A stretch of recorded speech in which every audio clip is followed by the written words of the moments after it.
Boa tarde a todos e a todas. Reanudamos a sesión coas mocións do Partido Popular. Primeira da moción en apoio da autonomía financeira de Galicia e unha emenda de sustitución do Partido Socialista. Ten a palabra a señora Gallego. Buenas tardes, muchas gracias. Galicia, al igual que las restantes comunidades autónomas, desarrolló de acuerdo con la Constitución, el Estatuto de Autonomía y la Ley Orgánica de Financiación de las Comunidades Autónomas sus propias políticas fiscales. Y la Xunta de Galicia, en estos últimos años, ejerció esta autonomía fiscal a través de una bajada responsable de los impuestos. Estas rebajas tuvieron como finalidad favorecer a las clases medias y a las menos favorecidas, además de apoyar a sectores estratégicos de la economía gallega. Entre estas bajadas, a modo de ejemplo, se incluyen las rebajas del IRPF aprobadas en los años 2014 y 2016, que situaron a Galicia entre las comunidades autónomas con menor tributación para las rentas más bajas y que ha permitido reducir la carga fiscal en el IRPF al 98,5% de los contribuyentes gallegos. O la práctica eliminación del impuesto de sucesiones. Las herencias menores a 1 millón de euros entre familiares directos están exentas de este tributo. Todas estas medidas fueron evaluadas por la ciudadanía en sucesivos procesos electorales, porque permitieron estimular la economía en momentos de crisis económica, al tiempo que la comunidad autónoma cumplía todas las normas de estabilidad financiera, lo que conllevó una menor necesidad de recurrir al endeudamiento, que creció significativamente por debajo en Galicia que en el conjunto de las comunidades autónomas españolas. En Galicia está teniendo especial incidencia social las exenciones introducidas en el impuesto de sucesiones y donaciones en relación con la transmisión sucesoria en vida a través de las figuras de los pactos sucesorios, pacto de mejora y pacto de apartación. Más de 135.000 gallegos y gallegas recibieron bienes por transmisión sucesoria en vida desde el año 2016. Este régimen fiscal está permitiendo que muchos jóvenes puedan acceder a una vivienda o emprender un negocio. Pero el actual Gobierno de coalición PSOE-Podemos está tratando de deturpar nuestro derecho civil y nuestra autonomía fiscal y pretenden elevar su tributación en el IRPF amparándose en una antigua interpretación de la agencia tributaria sobre la que ya se pronunció el Tribunal Superior de Justicia de Galicia en numerosas ocasiones, así como el Parlamento de Galicia por unanimidad en 2014. Esta norma, de aprobarse, produciría una evidente discriminación al restringir la capacidad de disposición de los herederos en vida, que tendrían que esperar al fallecimiento del causante para no ser castigados fiscalmente, desvirtúa nuevamente la naturaleza de los pactos sucesorios contemplados en el derecho civil de Galicia, genera una grave incertidumbre jurídica al no preverse ningún régimen transitorio y afecta tanto al desarrollo del propio derecho civil como al ejercicio de la autonomía financiera por parte de la comunidad autónoma.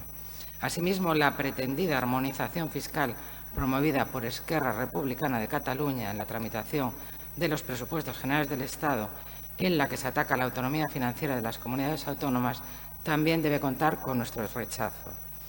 Por mucho que hablen el Gobierno central y Esquerra Republicana de armonización fiscal, en la práctica lo que pretenden es una subida de impuestos y un ataque a la autonomía fiscal de las comunidades autónomas. En definitiva, debemos continuar con esta senda, manteniendo nuestro pleno autogobierno y garantizando nuestra autonomía financiera para que Galicia siga entre las comunidades autónomas con menor presión fiscal para sus ciudadanos y empresas, continúe con las rebajas selectivas de impuestos que permitan ayudar a quienes más lo necesitan y podamos dinamizar nuestra economía y crear puestos de trabajo. Ya sabemos que las políticas que ustedes llaman progresistas son más partidarias de subir impuestos. Lo vivimos en esta ciudad con la subida del IBI, la negativa a eximir de las tasas a quienes peor lo están pasando, y en el Gobierno del Estado, que primero decía que Europa impedía bajar el IVA de las mascarillas y tuvo que rectificar, dice que prohíbe bajar el IVA de la luz con una subida del 30% total, unos pocos euros en el recibo, según la ministra Rivera, en el momento de mayor crisis sanitaria, social y económica, con una ola de frío histórica y pidiéndole a la gente que no salga de casa. Los que ponían el grito en el cielo cuando la luz subía un 4%, Sánchez, Iglesias, Montero, Garzón, ministro de Consumo, maldita hemeroteca. Portugal ya ha anunciado que va a asumir el 10% de la facturación de la luz a todos los ciudadanos. Que yo sepa, Portugal sigue en Europa, con lo cual Europa aprueba esto. Sean coherentes, tanto hablar de autonomía, algunos de autogobierno, y apoyen esta moción. Gracias. Moitas grazas, señora Gallego. Turno para a señora Faraldo. Bueno, esta moción para nós é unha moeda de dobre cara. Por unha banda, nos agrada ver ao PP abrindo a porta a través desta moción o que parece o apoio ao modelo de federalismo, non?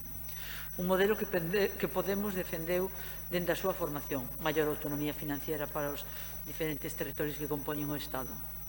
Por iso nos parecería estupendo que se estendese a que o seu secretario xeral da súa formación, Pablo Casado, inste ao Goberno Central non só a autonomía financiera de Galicia, senón de todas as comunidades autónomas do territorio español. Tamén nos agrada ver que ver como o Partido Popular cita nesta moción a Constitución e celebramos co mesmo empeño se esgriman as comunidades nas que están gobernando en materias que, están pendentes, non?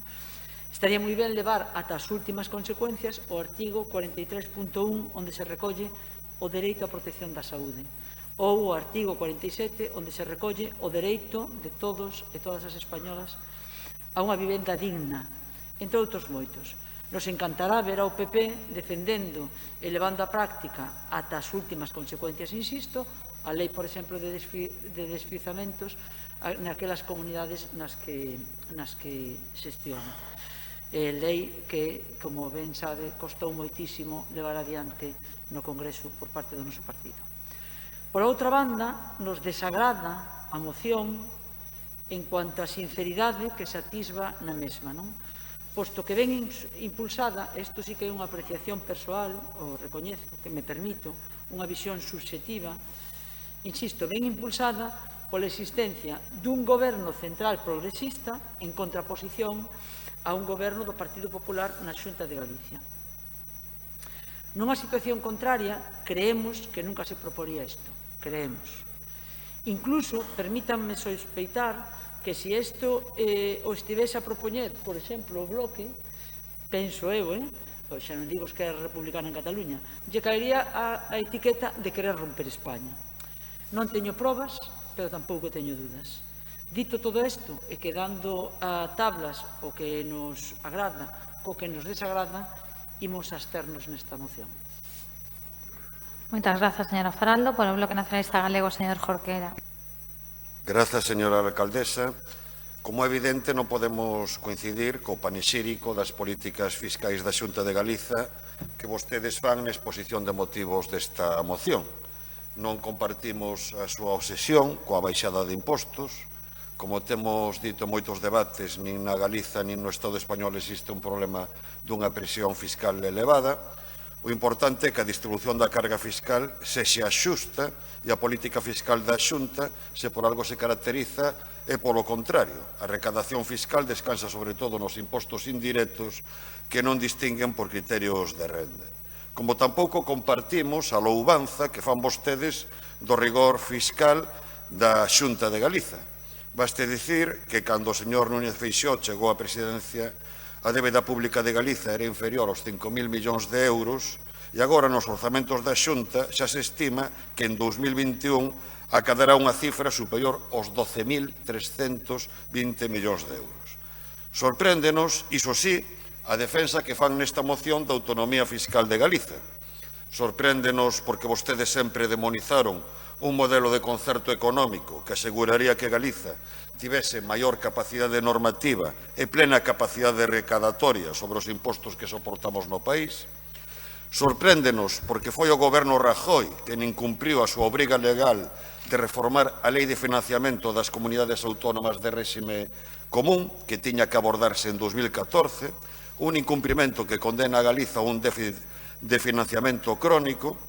E foi tamén durante o goberno Rajoy cando se promulgou a Lei Montoro, que atenta claramente contra a autonomía financeira de comunidades e concellos. Pero pese a todas estas discrepancias, estamos de acordo coa parte resolutiva da moción. Coincidimos co terceiro punto e por iso non podemos votar a favor da emenda do Grupo Socialista. O mellor tería que ter outra formulación en vez de instar os grupos parlamentarios, pero o certo é que no seu redactado actual o proxecto de lei de medidas de prevención e loita contra a fraude fiscal atenta contra as nosas competencias, ao considerar un comportamento fraudulento a venda de bens recibidos a través de pactos sucesorios en vida. No noso dereito civil contémplanse os pactos sucesorios e, polo tanto, a transmisión de bens en vida, equiparándoos á transmisión mortis causa. Os que se din defensores da plurinacionalidade do Estado deberían pasar das declaracións retóricas aos feitos, porque de aprobarse o proxecto de lei nos termos actuais, estaría atentando contra a autonomía de Galiza, non só contra a autonomía financeira ou vulnerar o noso dereito civil. E a respecto de outra cuestión que fundamenta esta moción, o BNG está a favor de consensuar certas políticas fiscais para evitar prácticas de competencia desleal. Falando en prata, para evitar que a Comunidade de Madrid se siga convertindo nunha especie de paraíso fiscal dentro do Estado español. Pero en calquera caso, o ámbito no que se deben concertar esas políticas debe ser o Consello de Política Fiscal e Financeira, na que están representadas a Administración Xeral do Estado e as comunidades autónomas, ou ben a través dunha negociación bilateral, nunca a través dunha reforma legislativa unilateral cando estamos falando de impostos cedidos ás comunidades autónomas. Polas razóns devanditas, o BNG vai votar a favor desta moción. Moitas grazas. Moitas grazas, señor Jorquera. Pola Marea Atlántica, señor Martínez. Sí, grazas, señora Rei. Eu cando vexo que o Partido Popular empeza unha moción citando a Constitución, corpo a terra. Porque o Partido Popular nunca cita a Constitución española para defender dereitos. Nunca. Nunca a rescata para defender os seus aspectos máis progresistas, que tamén os ten, xa o temos dito máis veces. Sempre a Constitución é para darlle con ela na cabeza a alguén. Neste caso, entendo, se entendín ben a moción, para darlle na cabeza ao goberno social comunista, neste caso na súa declinación social comunista separatista de España. Entendo que esta é a cuota autonómica do Pleno. A mí non me parece mal que haxa unha cuota autonómica, uns, se queredes, minutos de Feijóo. O que pasa é que hai que repartir mellor os temas para que isto teña máis sentido, para que os minutos autonómicos teñan máis sentido. Lía outro día no Instituto Galego de Estadística que só 4 de cada 10 fogares en Galicia chegan a fin de mes en dificultades. Eso nunca ven nunha moción nos minutos de Feijóo. A confianza dos galegos e a perspectiva que teñen sobre a súa capacidade de aforro e sobre o horizonte de mínimo benestar nas familias está hoxe en niveis de 2013. Eso tampouco protagoniza nunca unha moción nos minutos de Feijóo.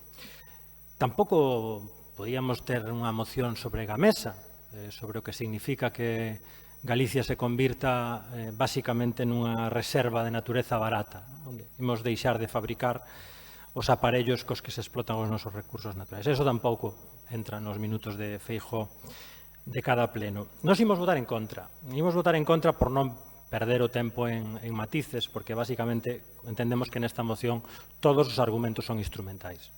Se trata, basicamente, de encher de contidos minutos de Feijóo e darlle, neste caso, coa Constitución e sus derivados, na cabeza ao Goberno Social Comunista. Pero tampouco imos defender o Goberno Social Comunista, por 3 razóns, basicamente. En primeiro lugar, porque non hai tal cousa. Se houvese tal cousa, oxalá, probablemente o recibo da luz non subiría este mes en torno a un 37% con respecto ao ano pasado.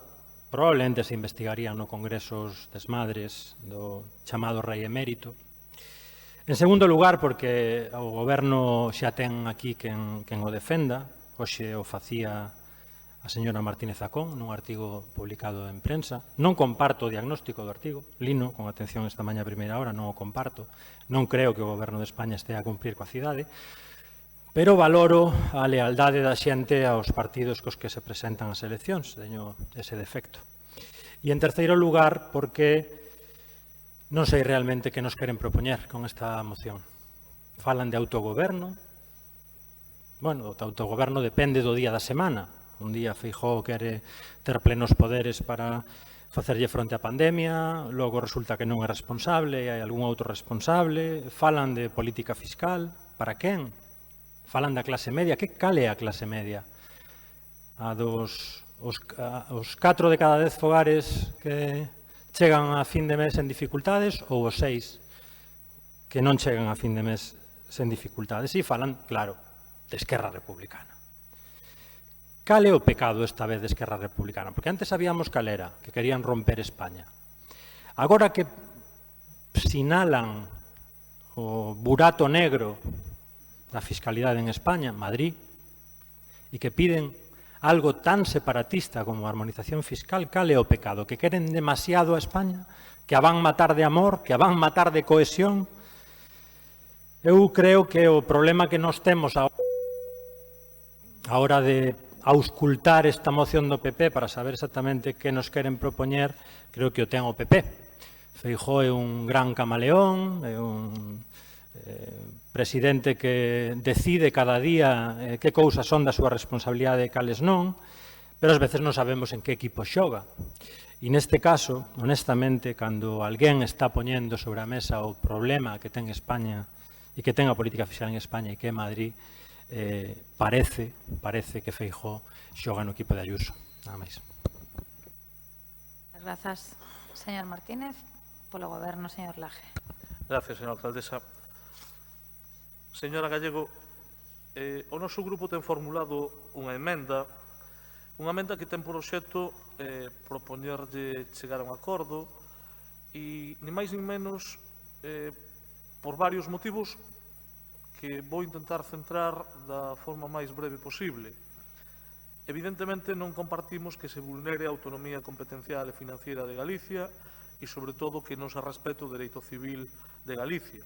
Por lo tanto, entendemos que as relacións de institucionalidade e de relación cotidiana entre as administracións, a Administración Xeral do Estado e a Comunidade Autónoma, pois deben de regirse polo respeto mutuo, goberne quen goberne.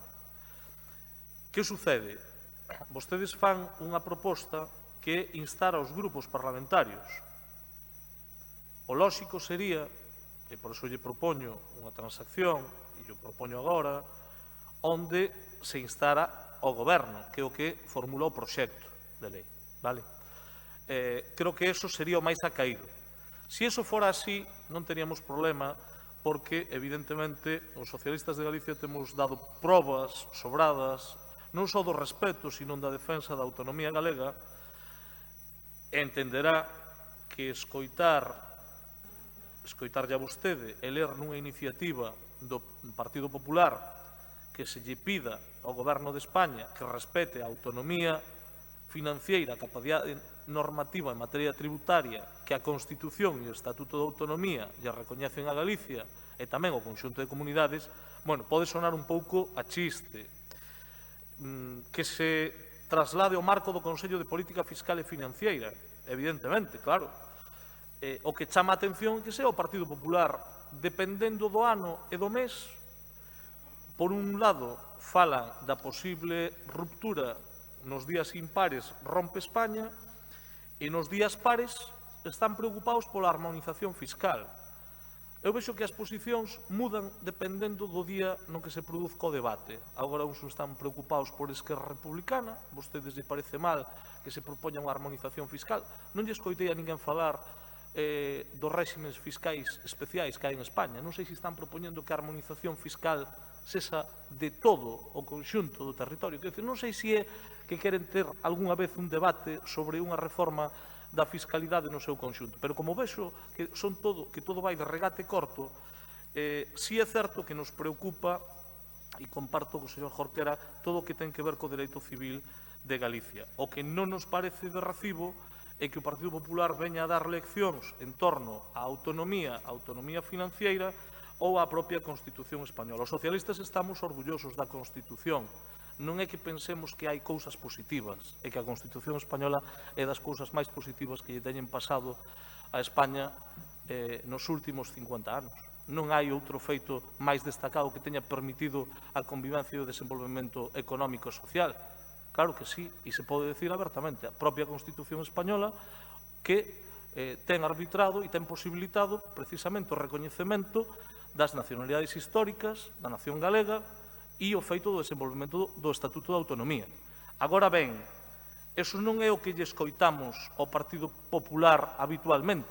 Non só nos días pares, tamén nos impares, suelen decir o contrario. E vir a dar leccións de política fiscal por parte da Xunta facendo unha especie de publireportaxe, bueno, só lle quero recordar que gracias á política fiscal que ten a Xunta de Galicia podemos presumir durante anos de ter os combustibles máis caros de toda España, gracias aos impostos especiais, aos hidrocarburos que gravan vostedes a autónomos e empresas, cousa que non sucede do mesmo xeito en outras comunidades. E, con respecto a baixar impostos, sí, a quen llos baixan? Supoño que se refiren a baixada responsable de impostos que fixeron para bingos, casinos e salas de xogo. Si se refiren a iso, sí. Agora, no que se refiro ao imposto de herdanzas, quero recordarlle que vostedes gobernaron no Concello da Coruña e non tomaron ninguna decisión nese sentido. Quen a tomou e quen a trouxo a este pleno foi este goberno non fai moito. Non sei se o recordan. Se o recordan, pois recoñecerán que quen o baixou e quen acabou cunha situación bastante injusta foi o pleno desta corporación neste mandato. Polo tanto, lección sobre fiscalidade, eu creo que moi poucas, señora Gallego.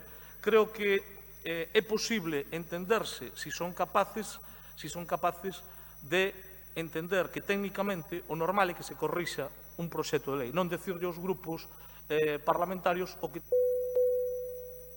ou deixar de facer. Eu o que si lle pediría é que valorasen esa posibilidade porque é posible defender a autonomía financiera e tamén pedir que se respete o dereito civil de Galicia. Pedirlo a quen formula o proxecto de lei. Moitas grazas, señor Laje. A señora Gallego acepta a enmenda presentada polo Partido Socialista. A ver, la enmienda lo que dice es suprimir el punto, no habla nada. ¿Cómo no? Vamos a ver. A ver. Hai unha emenda de sustitución do Partido Socialista.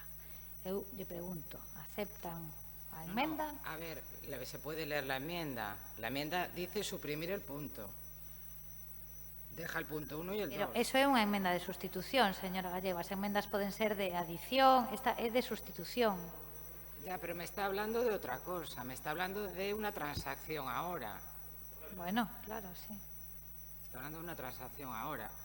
Bueno, si el Gobierno retira el proyecto de ley con ese punto, nos da igual instar al Gobierno que instar a los grupos, obviamente. El tema es que está tramitándose en el Congreso. Nos da igual. Quien lo tiene que retirar es Podemos y el PSOE, está claro. Tienen las mayorías. Si lo retira ya el Gobierno, mejor todavía. Pero diferente que sean os grupos parlamentarios decir o que teñen que facer a que se modifique o proxecto de lei por parte de quen o presenta. Que digo que nos da igual, que lo que no queremos es que se modifique eso a través de esa ley. Ese es el asunto. Si ya lo retira el Gobierno, ya no se vota en el Congreso, mejor. Pero no es la enmienda que se presentaba.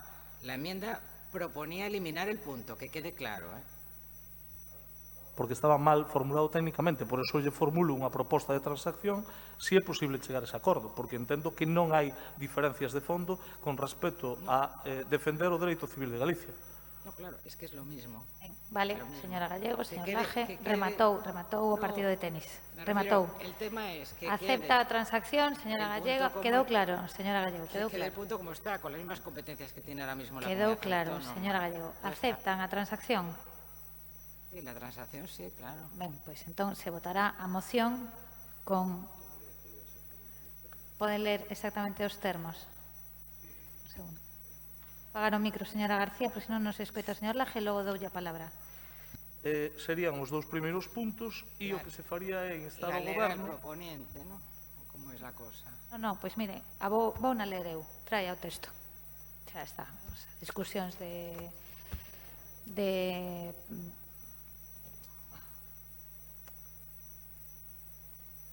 Teñen o texto para ler? Non. Non. Porque eu fixen verbal, non? Es que lo está inventando ahora. Sí, achegues. Es lo que...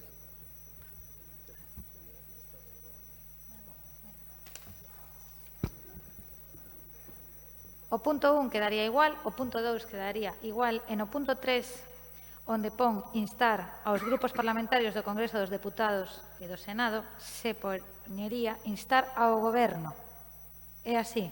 E o resto igual. Ben, pois xa está. Estamos? Sí? Vale, ben, pois imos votar. Votos a favor da moción. Moitas grazas. Votos en contra? Abstencións? Moi ben, moitas grazas. Queda aprobada. Segunda das mocións do Partido Popular sobre seguridade cidadá. Non constan enmendas. Señor Rodríguez. Ben, boa tarde. Saudar especialmente aos representantes da nosa Policía Local que se nos acompañan na tribuna. ¿Es A Coruña una ciudad insegura? No. ¿Es menos segura de lo que lo era hace, por ejemplo, 20 meses? Sí. He querido empezar con estas dos cuestiones con la intención de evitar perder el tiempo en injustificadas acusaciones de alarmismo. En unos minutos veremos si este intento tiene éxito o no, aunque intuyo que no. En cualquier caso, debatir la creciente sensación de inseguridad que nos transmiten los vecinos de los distintos barrios de la ciudad en ningún caso es alarmismo, es responsabilidad. Traemos aquí su voz y su demanda. No maten al mensajero, escuchen al vecino. Porque además esa creciente sensación de inseguridad viene avalada por las estadísticas. El balance de criminalidad del Ministerio del Interior dice que en 2019 la criminalidad subió un año más en A Coruña. Lo hizo un 3%, pero ese 3% fue a costa de un incremento del 32% de las agresiones sexuales, multiplicando por 3 la media nacional, y del aumento en un 11% de los robos con violencia e intimidación. Es cierto que en 2020 se aprecia una bajada, por razones obvias, de esta criminalidad. Pero esa bajada, ojo, es inferior a la que experimenta la media del resto del Estado. A mitad de año, un 20% frente a un 24%. Pero es que además, al final del tercer trimestre, en A Coruña esa bajada es del 12% y en España del 20%. ¿Qué quiere decir esto? Que después del confinamiento, el incremento de la criminalidad en nuestra ciudad duplica a la media del Estado. Por lo tanto, ni los vecinos ni nosotros, la oposición, pecamos de alarmismo. Sería un error. Pero sería un error aún más grave que ustedes, el Gobierno, pecaran de negacionismo cuando incluso el propio sistema de indicadores del Observatorio Urbano del Concello reconoce esta subida y fija como objetivo de sostenibilidad la reducción del número de infracciones registradas. Esta es la realidad y así nos la han trasladado en las reuniones mantenidas en los últimos meses los vecinos de Palavea, que padecen casi a diario amenazas y agresiones, entre otros problemas de convivencia íntimamente relacionados con el fenómeno de la ocupación que padecen. Ocupación, un problema que tanto nuestra alcaldesa como el delegado del Gobierno afirmaban que no existía en nuestra ciudad. Les demostró su horror el barrio de Afalperra, donde nuevos ocupas protagonizaron también casos de violencia, robos, agresiones y amenazas que se extendieron hasta el ensanche. Ocupas que posteriormente se trasladaron a Os Mayos, cuyos representantes vecinales hoy tendremos ocasión de escuchar en el escaño ciudadano, y que denunciaron también problemas de convivencia asociados a estas ocupaciones. Quizá por eso ahora, alcaldesa y delegado han dejado ya de decir que la ocupación no es un problema grave, matizando, no es un problema pero no es grave. Pero también se han producido en estos meses incidentes en otros barrios. Podríamos hablar del Agra, del Ventorrillo, de los Rosales, podríamos hablar de Matorrando y de Susán. En todos los contactos que hemos mantenido con los representantes vecinales nos solicitan la recuperación de la policía de barrio. Por eso esta moción.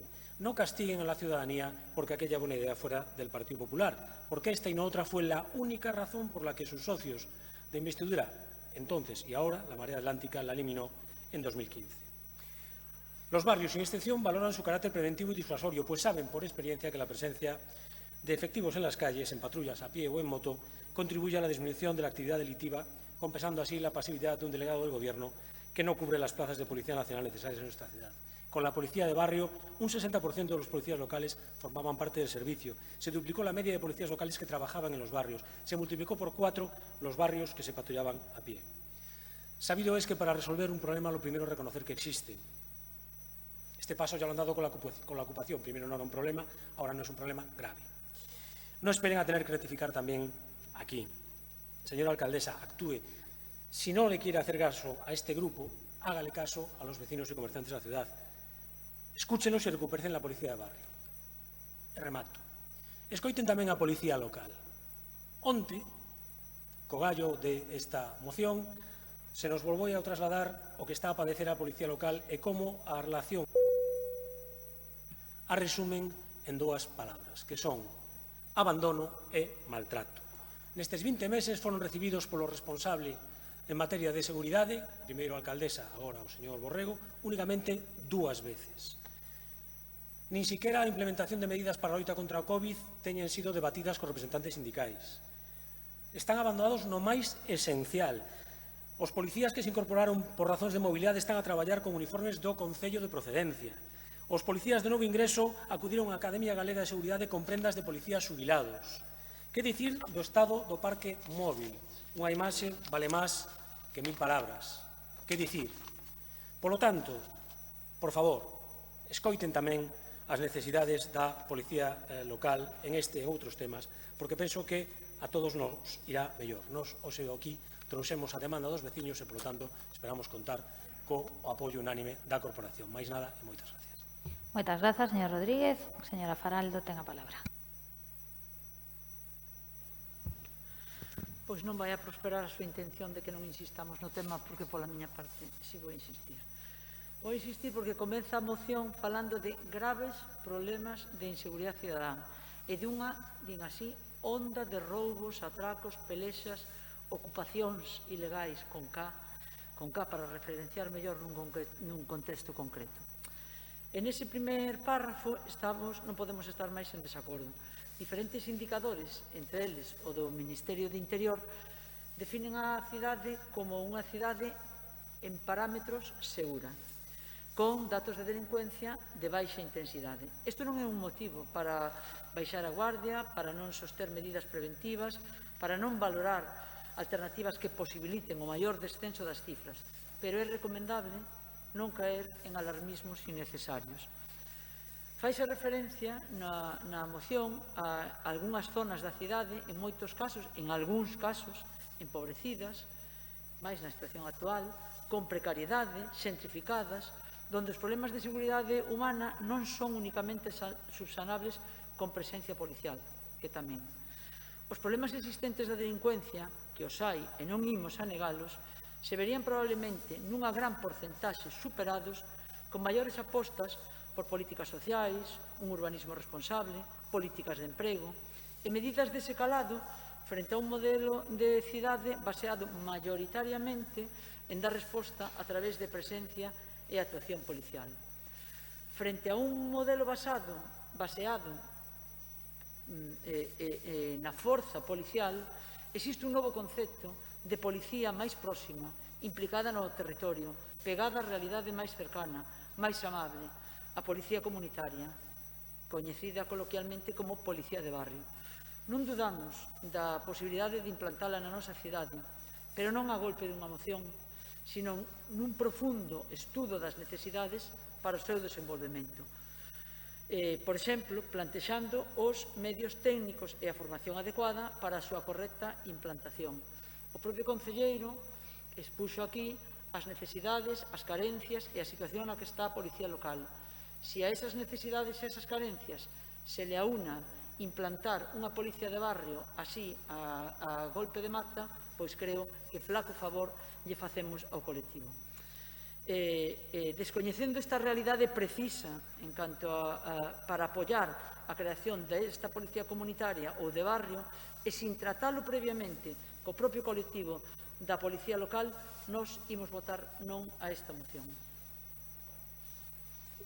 Moitas grazas, señora Faraldo. Por o Bloque Nacionalista Galego, señora Beira.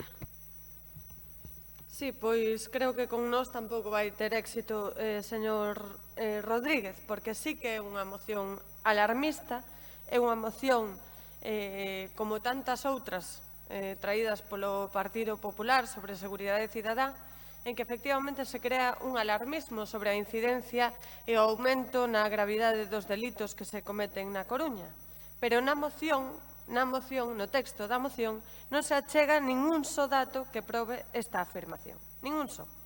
Os últimos datos ofrecidos polo Ministerio do Interior de febreiro de 2020 din que na cidade se cometeron 10.389 infraccións de distinto tipo, sen case incidencia das máis graves, o igual que en Galiza, cuxas taxas de criminalidade van por debaixo da media estatal. Se en España se cometen 50 delictos por cada 1000 habitantes, na Coruña son 40. É dicir, a cidade, si, niso doulle a razón, a cidade é unha cidade segura. Son as súas mocións, a súa demagoxia, a caricaturización das situacións as que provocan esa inseguridade cidadá. Como no caso da dos Mallos, moi pouca análise da situación social, señor Rodríguez, da debilidade do estado do benestar, do aumento preocupantísimo da desigualdade social desde esa pésima xestión da crise de 2008.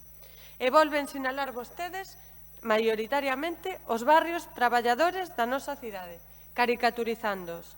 Nos estamos de acordo con que poida existir a policía de barrio, que colabore co tecido de barrio e que atenda as especificidades de cada un dos barrios. Niso podemos estar totalmente de acordo. Pero creo que hai un erro no verbo da proposición desta moción, que vostedes dicen que ten que volver a policía de barrio. Cando houbo nesta cidade policía de barrio? Porque vostedes din que no seu mandato existía policía de barrio, pero iso non é certo. Fora do papel nunca houbo policía de barrio. Era unha ferramenta moi bonita para sacar unha foto e para un discurso, pero non era a realidade. Na cidade non había unha distribución dos efectivos por barrios porque non había efectivos suficientes, como se ven arrastrando desde hai tempo. E se ven arrastrando, ademais, que manda narices que o Partido Popular pida que haxa máis funcionariado e que haxa máis persoal nas administracións públicas, cando é o autor da legislación que precisamente limita a contratación por parte das administracións públicas.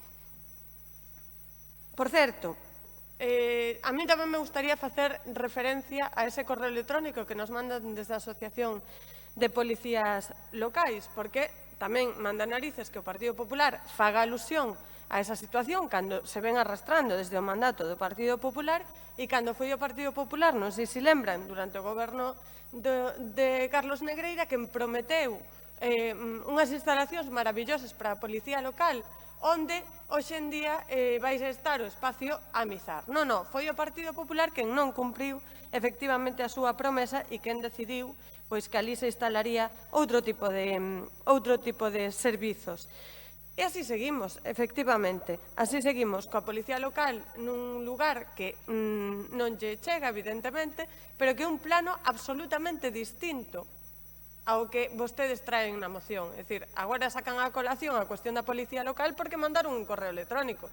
Se non, vostedes, sobre a situación da Policía Local non farían absolutamente ninguna referencia. Porque realmente a moción vai sobre alarmar e sobre incidir, efectivamente, nas consecuencias dunha situación social que, ademais, se vai ver agravada pola xestión da crise da COVID-19, que sabemos que vai traer máis desigualdade social. A vostedes non lles importa abordar iso, importalles que haxa máis policía nos barrios para poder, ou que, en fin, poder crear este alarmismo, pero non falar realmente do importante. Nada máis. Moitas grazas, señora Beira. Señora Delso, pola Marea Atlántica. Sí, graciñas, señora alcaldesa. Bueno, reiterar o que acaban de comentar as compañeras que me precederon. Esta é unha moción claramente alarmista. O PP, bueno, pois como ten por costume, dende hai 5 anos e medio, pois confundindo a Coruña de 2021 pois co Brons dos anos 70. Unha confusión que non é casual e que forma parte pois dun argumentario enlatado do Partido Popular dende sempre. Cando eles non gobernan, automáticamente multiplícase a delincuencia, a inseguridade, proliferan os ocupas polo efecto chamada, os cans defecan nas rúas de xeito multitudinario e masivo e todo en xeral está máis sucio. E, evidentemente, efectivamente, a cuestión da policía de barrio, como acaba de decir a compañeira Beira, non deixou de ser sempre un eslogan do Partido Popular. Nunca existiu máis que como un rótulo, como un nome, sen nada debaixo, como un anuncio baleiro. Dado que, cando chegamos ao goberno, nos informaron de que a famosa policía de barrio era o que se viña facendo sempre, patrullar as rúas a peu de xeito motorizado, só que baixo un novo nome. E, efectivamente, pois, cos medios humanos disponibles non se pode actualmente pois, ter o que sería unha policía comunitaria, non? Como se dixo aquí. Hoxe é o primeiro pleno ordinario de 2021 e hoxe tamén, por primeira vez, é a primeira vez que veu a Inspección de Traballo a revisar as condicións de traballo da Policía Local. A primeira vez que tivo que vir unha Inspección de Traballo a revisar as condicións de traballo. E, evidentemente, que suscribimos e saudamos tamén aos representantes da Asociación Profesional de Policía e amosar a nosa solidaridade e a nosa preocupación pola situación na que se atopan, non? E na situación de total abandono, na falta de recursos, na falta de medios, na falta de persoal. E é que a mellor maneira de atender a seguridade na cidade, señora Rei, e señores e señoras do Partido Popular, é asegurar as condicións laborais da policía e facer que se cumplan, simple e llanamente. Falamos moito neste salón de plenos da falta de diálogo do goberno local co tecido social da cidade, pero que esta falta de diálogo tamén hai co persoal municipal e neste caso pois coa policía local. Ainda non se celebrou, señor Laje, o Comité de Seguridade e Saúde, a que está agardando para convocalo. Para este ano se sacaron 3 prazas novas, que polo menos ata 2022 non está previsto que se incorporen. Ademais, de todas as cuestións que se nos trasladan neste correo electrónico, da falta de consenso nas medidas para evitar os contaxios por COVID que se están implementando, non? E logo unha serie de cuestións que non son menores e que denotan a falta de atención por parte do goberno local, como é, por exemplo, que dúas das motos que realizaban o acompañamento das carrozas dos Reis Magos o pasado 5 de xaneiro circularon co ITV desfavorable, señora Rei. Séguense producirse tampouco ningún mínimo avance na adecuación da retribución do complemento de peligrosidade, tal e como se acordara cos sindicatos, coa totalidade dos sindicatos ao final do mandato anterior, non? E que mantén unha injusta situación de que máis exposto atopa aos cometidos, non?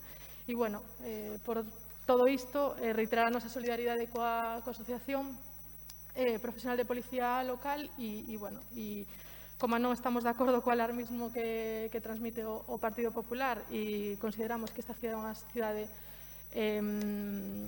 non perigosa, votaremos en contra.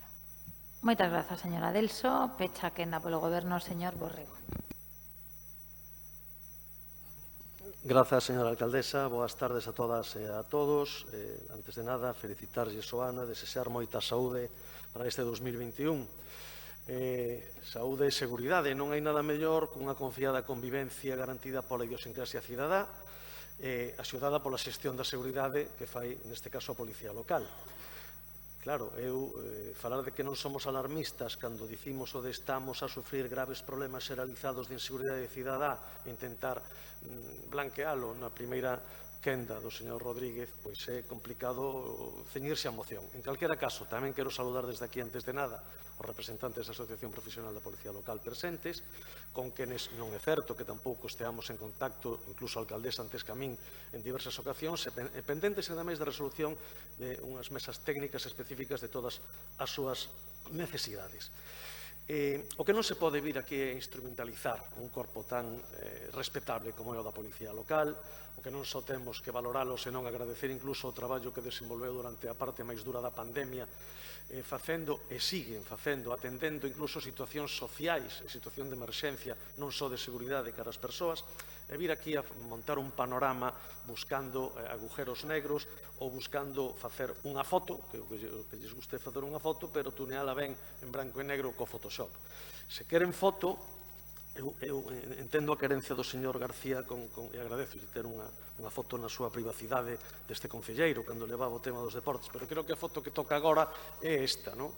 Esta é a foto que reflicte efectivamente nas columnas o que son os anos 17, 18, 19 e 20 con respecto á situación de seguridade nesta cidade, tanto en delictos como en detidos, por exemplo. Podemos pasar todos os informes que queira punto por punto das actuacións policiais. Outra cousa Outra cousa é querer empapelar isto co nome de Policía de Barrio, cando non houbo ninguna directriz, nin instrucción, nin modificación desde o ano 2011 con respecto ao como está estructurada a Policía hoxe, coa mesma distribución que en gobernos anteriores, seguindo criterios técnicos policiais de operatividade en función das necesidades e das disponibilidades. Pero o que chegou o comandante mandou parar cando o señor Montoro fixo unha cousa que desde unha lei montou unha cuestión da taxa de reposición que fixo que a mesma policía nesta cidade fose afectada de forma brutal. E claro, distribuir o mesmo xeito operativo da policía local cunha merma tan enorme de efectivos é complexo. O propio presidente da Asociación Provincial manifestaba ante nos medios de comunicación, primeiro, a súa visión de inviabilidade da propia moción que plantexaba o Partido Popular e, desde logo, apuntaba outro tipo de cuestións que sí necesita a policía. Necesita máis policía local esta cidade, necesita infraestructuras dignas e acordes ao século XXI e as súas imperiosas necesidades de desenvolvemento dun traballo digno. Necesitan medios, modernización e formación. Incorporáronse 24 novos efectivos en decembro. Acaban de presentarse o uso das pistolas Taser, está pendente da inminente adxudicación do contrato dos chalecos, están licitados xa tamén vehículos, pero non imos parar, porque o que quere a señora Rei, a nosa alcaldesa, este goberno municipal, é unha policía de primeiro nivel, de primeira liña, unha policía local con efectivos, con medios, con infraestructuras e con formación. Claro, esta moción non trata diso. Esta moción trata de empapelar ou de blanquear, que é iso que lles gusta tanto aos señores do Partido Popular, de canto peor parece que vaya, mellor para vostedes, a nivel rédito político ou partidario, pero non se trata diso. Se queremos apostar pola policía local, e vai facer falla que apostemos, emplazos a que en canto empecen as discusións ou as xuntanzas remato xa, señora alcaldesa, correspondentes a definir os orzamentos necesarios para conquerir unha actualización, unha planificación das necesidades da policía local, nos sentemos todos e afrontemos ese espírito de consenso para facer o que falla con os nosos servicios de seguridade, os que volvo a agradecer a súa dedicación e esforzo. Nada máis e moitas grazas.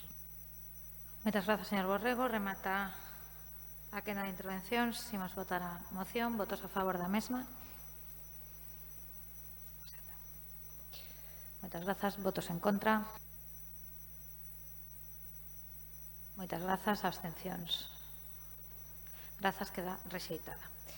Terceira e última moción do Partido Popular respecto do barrio dos Mallos. Constaba unha emenda de sustitución de Marea Atlántica que foi sustituída por unha emenda transaccionada polo emendante os propoñentes.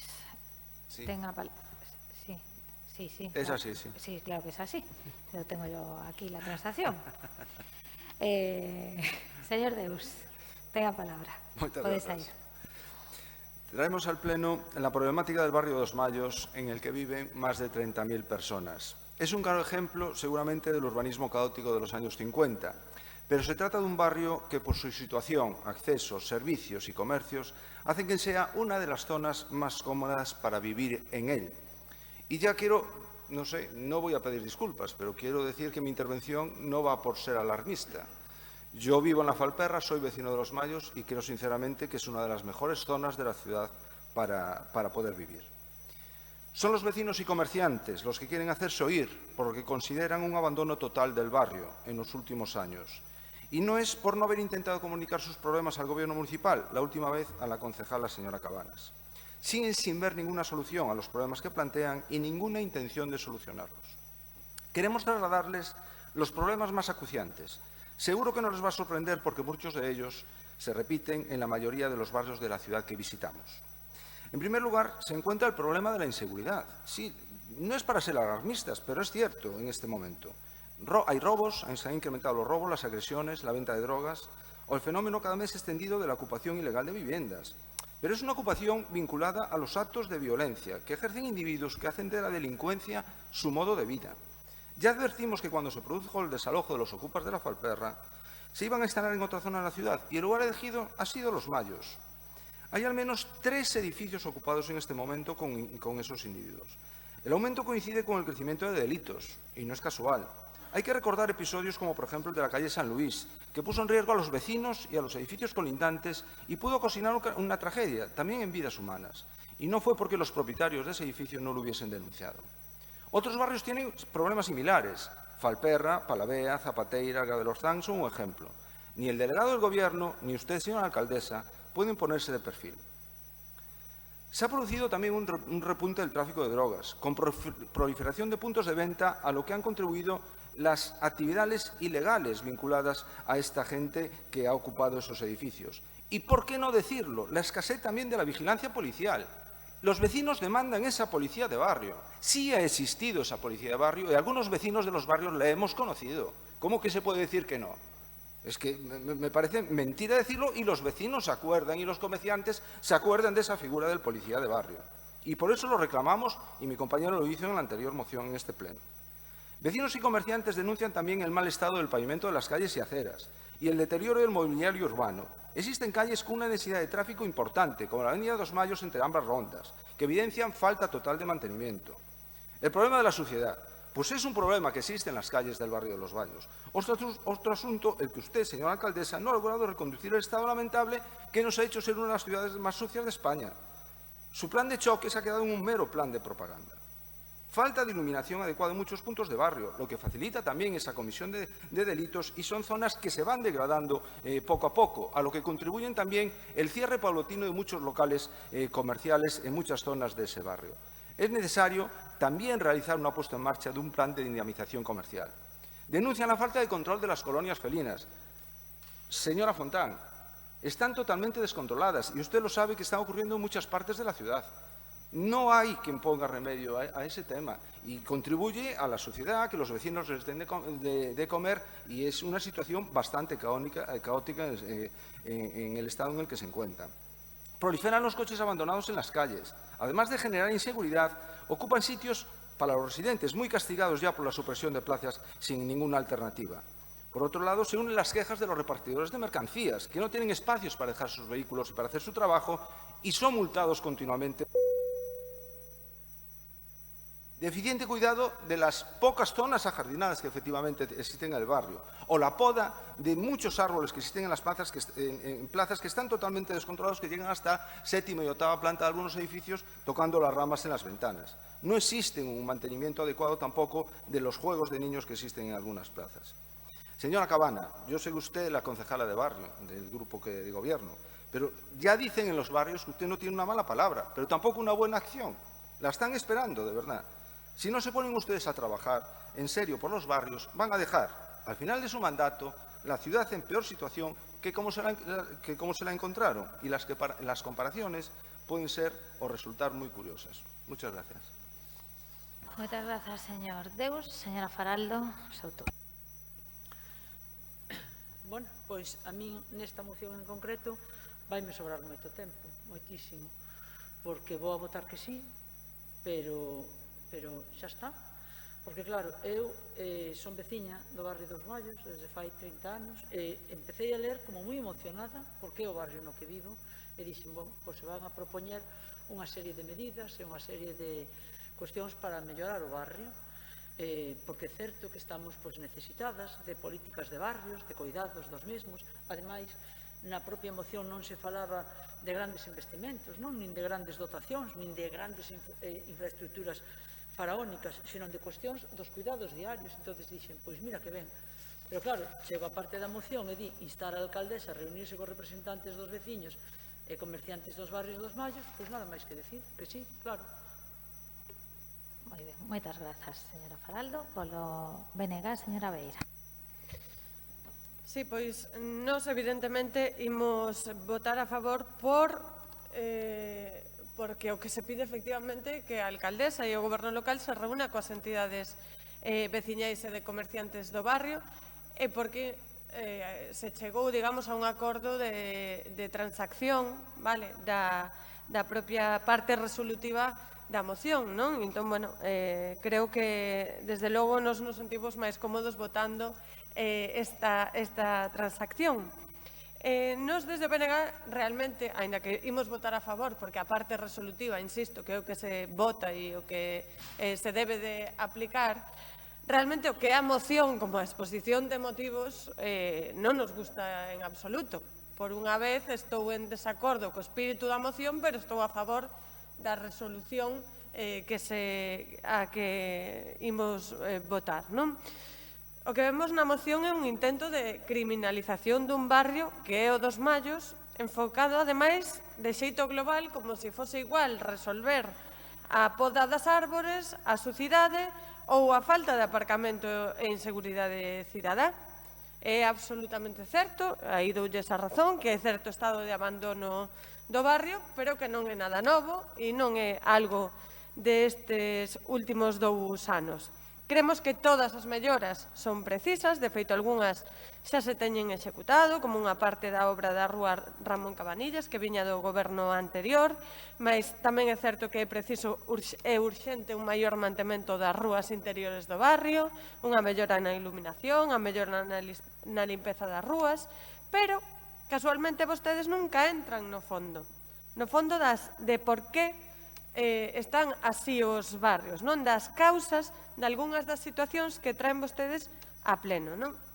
Como dicía na anterior moción, exaxeran as problemáticas ata caricaturizalas, mas poucas veces traen solucións a medio ou longo prazo. Ademais, do que recollen vostedes na moción, poderíamos falar de que é preciso reforzar o equipo de atención social dos Mallos para que poidan facer intervención social, que debería de haber un esforzo por parte das administracións para a integración laboral, a atención ás persoas maiores, a ocupación laboral, a programación cultural, a accesibilidade nas rúas, a rehabilitación dos edificios para a mellora da súa habitabilidade e accesibilidade, a posta en marcha de políticas de apoio ao pequeno comercio, a protección dos dereitos das persoas que viven alugadas, un plan de utilización dos baixos comerciais que están en desuso. A cuestión non será poñer de relevo tampouco os problemas en exclusiva, senón tamén entender a complexidade deses problemas para non caer na demagoxa, para non caer pois ás veces incluso no populismo e sobre todo do que se trata é de poñer en riba propostas e solucións. Ademais, o propio barrio dos Mallos é diverso, como ben saben. Hai zonas máis deterioradas que outras e para solucionalo entendemos que é preciso, efectivamente, reunirse co tecido asociativo que poida haber no barrio. Recentemente, ademais, unha parte do comercio do barrio se uniu nunha asociación que se chama Guerrilla dos Mallos, onde hai comercio do máis innovador ou máis tradicional e que poden dar boa conta da situación social do barrio porque a viven a pé de rúa. En definitiva, hai deterioro. Non é a primeira vez que o dicimos, hai falta de cuidado tamén, necesidades de mellora sempre, mas non se pasen, vale? Porque o barrio non é o que queren facer parecer, nada máis. Moitas grazas, señora Beira. Por a Marea Atlántica, señora García. Sí, gracias. A Marea Atlántica vai votar a favor tamén desta moción despois de transaccionar unha emenda que tentaba rescatar o que nos parece que é moi valioso e que efectivamente a veciñanza en todo o seu dereito e a súa legitimidade está pedindo interlocución co goberno e coa alcaldía para presentarlle as súas demandas e que sexan escoitadas e, polo tanto, votaremos a favor. Teño que recoñecer tamén que o discurso da formulación anterior nos facía sentir moi incómodos, porque, bueno, é o discurso do Partido Popular de sempre que tenta presentar un barrio como se fora Blade Runner, señor Deus. Nin a Coruña, nin os Mallos son Blade Runner, nin a nosa vida pende de un fío ao cruzar a esquina, nin nos van a ocupar a casa cando baixemos a polo pan, nin é o escenario que vostedes de maneira insistente e machacona pretenden presentar e do que nos discrepamos completamente. Coincido coas miñas compañeiras cando sinto que ese xeito tamén de retratar a Coruña e de retratar os barrios expresa pouco amor cara a cidade, non? E en realidade ao que conduce é a estigmatizar, a criminalizar determinadas zonas da cidade que se cara teñen máis dificultades e efectivamente máis necesidades e efectivamente máis carencias, non? Coincidimos con vostedes en que esa interlocución entre o goberno e a veciñanza é necesaria e ten que producirse e hai que falar efectivamente de problemas de convivencia e hai que falar de problemas de mobilidade e hai que falar de mantemento do espazo público nas súas variantes, de limpeza, de zonas verdes e posiblemente o barrio dos Mallos, se o sabemos, pois teña moitas necesidades. Hai que falar e hai que operar. Pero discrepamos fondamente, señor Deus, do enfoque das solucións.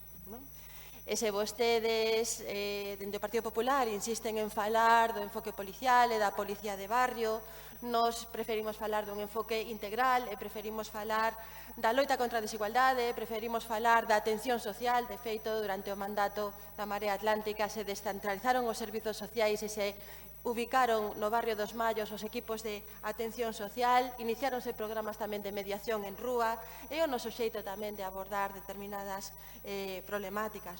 A vostedes gustalles falar de ocupación, nos preferimos falar de dereito a vivenda, preferimos falar de rehabilitación de casas baleiras e abandonadas, de casas en deterioro, e por aí están tamén as nosas vías de abordar determinadas problemáticas. A vostede lle preocupa o espazo reservado para o coche. A nos preocupanos o espazo que se reserva para os peóns e para facer vida pública na rúa, precisamente nun barrio como o dos Mallos, que é un barrio moi embellecido. Igualmente, hai que falar de mobilidade e hai que falar de diferentes modalidades de mobilidade e de alternativas.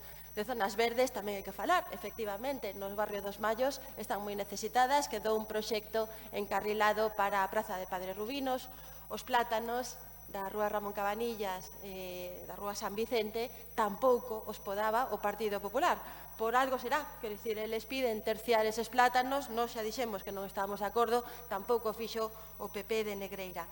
Queda moito por facer no barrio dos Mallos, emprazamos a que o goberno e a alcaldesa se pasen por ali o antes posible e atendan a veciñanza, porque é de xustiza e ten que facelo nos Mallos e noutros moitos sitios. Moitas gracias. Moitas grazas, señora García. Señora Sobral, polo Goberno. Muchas gracias, señora alcaldesa. Antes de nada, decirle, señora García, que la alcaldesa ya estuvo en el barrio de Os Mallos. Bueno, también quiero agradecer al PP que continúen con su política de oposición.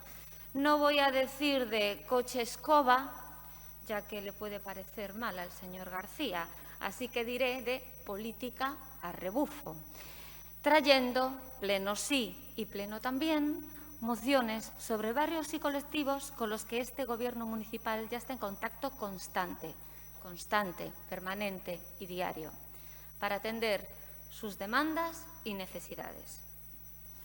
También quiero aprovechar esta intervención para garantizarles a las vecinas y vecinos y comerciantes de Os Mallos que tras las distintas visitas y reuniones mantenidas con los diversos colectivos que conforman el barrio, todas las concejalías estamos trabajando las necesidades que ya nos han trasladado tanto a la alcaldesa Inés Rey en sus reuniones y visitas, como a la concejalía que represento.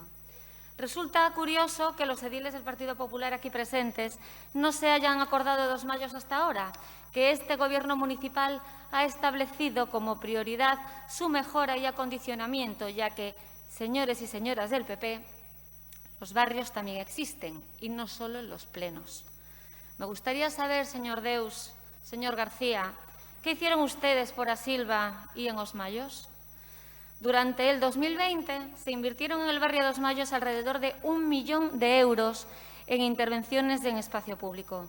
Además, calles como Oidor Gregorio Tobar, Ramón Cabanillas y Mariscal Pardo de Cela están ya en fase de ejecución. De cara al futuro, decir que se va a producir una gran inversión aprovechando la obra de la estación intermodal, que afectará muy positivamente a todo el entorno del barrio, procediendo a la mejora, entre otras cuestiones, de la avenida Dos Mallos a Sardiñeira y de la ronda peatonal de Ramón Cabanillas.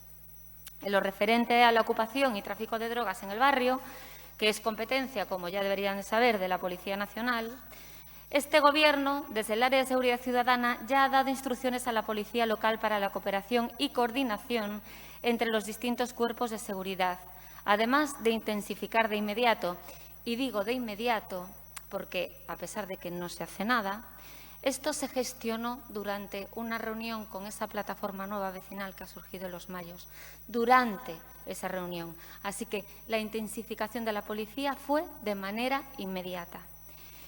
Y hay mucha más presencia de la policía local en el barrio. Para todo esto y para abordar específicamente el problema de la ocupación, la Concejalía de Seguridad Ciudadana está a la espera de una nueva convocatoria por parte de la Subdelegación de Gobierno de la Mesa de Seguimiento de Ocupación y otros temas, la cual se constituyó por iniciativa del Gobierno municipal con la Subdelegación de Gobierno el pasado año, a raíz precisamente del inicio de problemas en el barrio.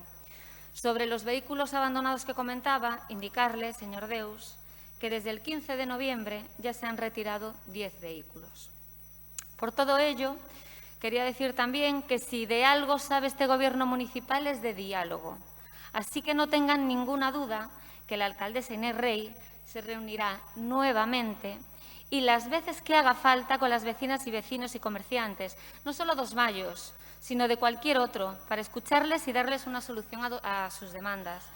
Señores del PP, no estigmaticen los barrios. Hay que mejorarlos, pero sin desacreditarlos. Y decirles también que nos llega un agradecimiento general de las distintas por las actuaciones que se están realizando. Muchas gracias. Apoyaremos la moción. Muchas gracias, señora Sobral. ¿Votos a favor de la moción? Muchas gracias. Queda aprobada por unanimidade. Remata aquí o debate das mocións. Pasamos xa ás preguntas de resposta oral. Comezará a señora Faraldo Calvo.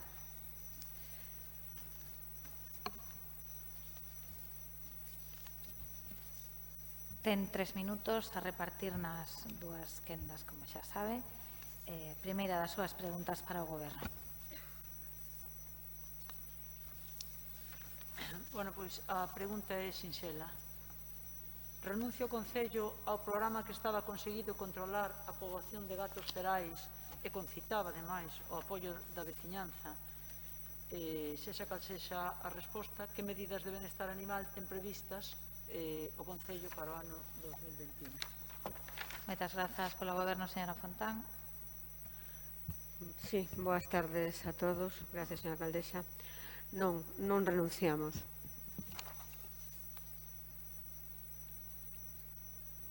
Señora Faraldo. Agradecería que se explicara un pouco máis a concelleira de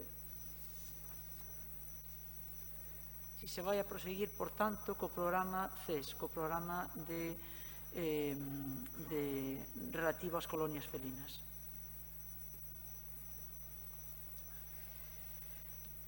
Ben, señora Faraldo, o programa das colonias felinas foi un programa xa iniciado por un goberno socialista no ano 2010, foi posteriormente suspendido durante o goberno do Partido Popular e volto de novo a poñerse en funcionamento coa Marea no ano 2018.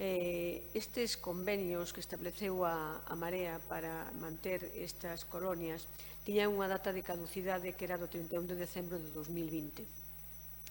Estes convenios que se estaban establecendo coas colonias felinas e que vaya por diante o noso agradecemento a esas asociacións protectoras que se fixeron cargo delas por o seu bo traballo, a verdade é que era moi difícil facer un seguimento debido a que cada unha delas non só se ocupaba dunha zona da cidade, senón que entre elas non existía, digamos, unha relación de comunicación e de coordinación. De feito tal que incluso cando chegou algún momento de que se lle propuxera a asistencia a unha sola clínica veterinaria para facer un seguimento das facturas, cada unha delas aducía que era mellor ir a que quedaba máis perto da súa propia colonia. Isto do seguimento das facturas de esterilización e tratamentos e de outros gastos era obxecto de reparos continuos por parte de intervención. Agora que remataba estes convenios, este era o momento en que nos tiñamos que plantexarnos unha forma de traballar con elas man a man, pero dun xeito que lles dotara de máis autonomía, de máis seguridade e, por suposto, para nós tamén de un control do gasto, dunha trazabilidade do gasto e tamén dun control de cada unha das colonias. Así, estamos no que poderíamos chamar agora mesmo un período curto, que esperamos moi curto, de transición, no que iremos a un modelo de convenio nominativo. Con ese tipo de convenio nominativo pensamos que damos máis autonomía na xestión por parte das asociacións protectoras, tanto para a trazabilidade do gasto como para as súas propias localizacións ou mesmo para o seu propio traballo diario. Mire se hai compromiso co tema das colonias por parte deste goberno, que nestes últimos meses creamos 4 novas. Unha en Eirixe Palabrea, xestionada pola Asociación Micos e Nós, outra en Monelos e Paseo de Oza aos Castros, xestionada por Coruña e Gatuna, e siguen existindo outras 8 xestionadas tamén por Catuchiños e Felinos Felices. Señor... Mire, é verdad que temos algúns problemas ca colonia de da Falperra, pero non é unha cuestión de que sexa achacable á propia asociación, senón a algo que é reiterado nesta cidade, que é a costume da xente de darlle alimentación aos gatos fora das colonias. Iso é algo co que temos que rematar. Rematou, señora alcaldesa. Do mesmo xeito que tamén hai quen se adica a poñer casetas, como foi en Labañou por 3 veces sin autorización.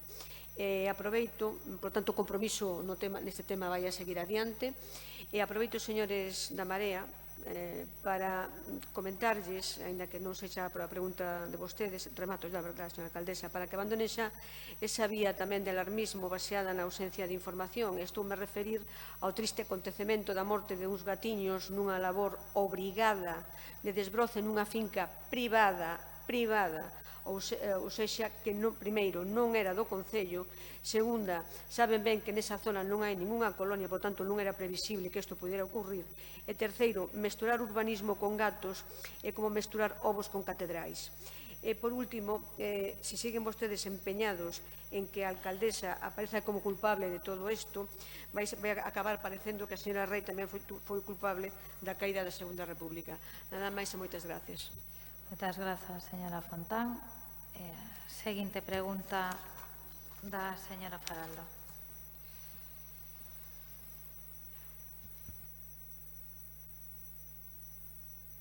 Bueno, pois, neste caso, gostaríanos coñecer que criterios se seguiron para retirar a estatua de Acero Corten da artista Soledad Penalta, que estaba ubicada na rotonda do Obelisco Milenio, no barrio de Labañou, e que durante meses desapareceu da súa ubicación e apareceu meses despois ubicada na esplanada de la Marina.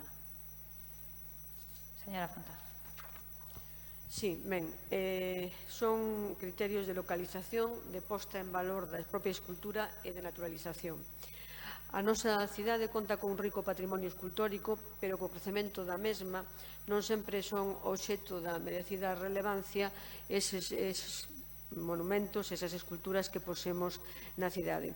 No proxecto de recuperación de espazos da Consellería de Medio Ambiente está precisamente o adecentamento de todas as rotondas, procedendo á súa naturalización e procurando que a presencia das esculturas nelas non pase inadvertida nin tampouco recargue excesivamente o entorno. Este é o caso da escultura de Soledad Penalta, situada frente ao Millennium, obra tamén do pintor e escultor coruñés Xerardo Porto. Ambas as dúas obras non deben chocar e, porén, ser dignas de ser admiradas cada unha no seu propio entorno. Na reforma dos xardíns da Mariña, decatámonos da idoneidade da localización para trasladala de bandita escultura. Entorno verde, libre de calqueira escultura ou obra desa similitude, mobiliario en acero cortén, como a propia escultura, e a centralidade que revestía para a súa contemplación. Contactamos coa autora, que se amosou encantada co cambio, fíxose o perceptivo permiso a patrimonio e démoslle traslado a esta escultura. Decirlle tamén que isto non é unha cuestión aislada. A escultura de Mon Vasco, situada en frente ao Instituto de FP de Monte Alto, tamén vai ser obxecto dun tratamento, é dicir, vai se retirar por un convenio asinado fai anos con este Concello de toda a arboreda que ten ao redor, que será trasladada a outro sitio, porque dito convenio establecía que esa escultura ten que estar soia nesa rotonda. Volvo a repetir que o noso patrimonio escultórico ten que estar para realzar o noso entorno e ser obxecto de visibilidade sin desnaturalizar as zonas verdes. Ese no traballo que está neste momento a Consellería de Medio Ambiente. Nada máis e moitas gracias. Moitas grazas. Sí, señora Faraldo. Bueno, pois lembrar aquí que, bueno, primeiro que se coñece mínimamente a zona, que estou segura que todas as presentes a coñecen, poderían comprobar perfectamente que nin o Milenio nin a Estatua de Soledad e Penalta se facían literalmente sombra, non? Ademais, literalmente, cada unha correspondía ao seu espazo. Insisto, dunha estatua que ademais tiña arraigamento no barrio. E quero lembrar aquí que moitos veciños e veciñas de Labañou viviron este traslado como unha afrenta, como algo sospeitoso, que non deixa de amosar o que polo menos o percibiron con certo clasismo ao vello estilo de para o centro lo bonito frente ao cuidado básico e superficial da estética dos barrios. Non só é un agravio o propio desplazamento da escultura, coa que a veciñanza, insisto, tiña xa arraigo, sino que ni siquiera houbo a delicadeza dunha sustitución, deixando desnuda, literalmente, a rotonda do Milenio. Si se suma isto ao abandono do arreglo da iluminación do Milenio, que leva máis de 10 anos, é dicir, non achaco a ninguén en concreto, sino a todos, que leva máis de 10 anos sin luz, pois pese a aprobación do seu arreglo nos orzamentos participativos do 2018, pois iso non é de estranar en todo isto sumado pois a desazón dunha parte importante do barrio.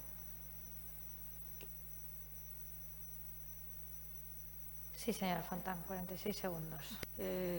Señora Faraldo, eu pertenzo, como vostede sabe, ao barrio dos Rosais, por tanto, tamén me debería estar preocupada por esa desazón ou ese malestar que xenera nos veciños. Sen embargo, en ningún momento me chegou ni por parte das persoas de Labañou, da estación de Labañou, nin de moito menos dos Rosais, ningún tipo de crítica por eso, senón que respaldaban que canto máis verde, mellor. En todo caso, quixeralle lembrar que non fai moitas semanas a señora alcaldesa, xunto co conselleiro de Urbanismo, eu mesma, estábamos no barrio de Labañou para inaugurar un hórreo precioso, maravilloso, que ven a realzar tamén esa zona.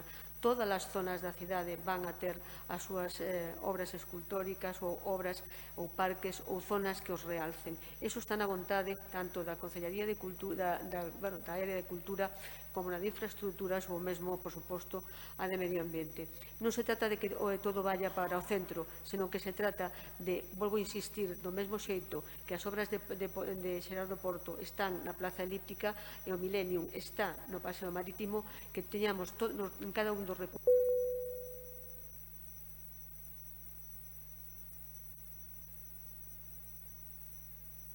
Ben, moitas grazas. Rematan as preguntas orais da señora Faraldo. Pasamos ás preguntas de resposta oral do Bloque Nacionalista Galego.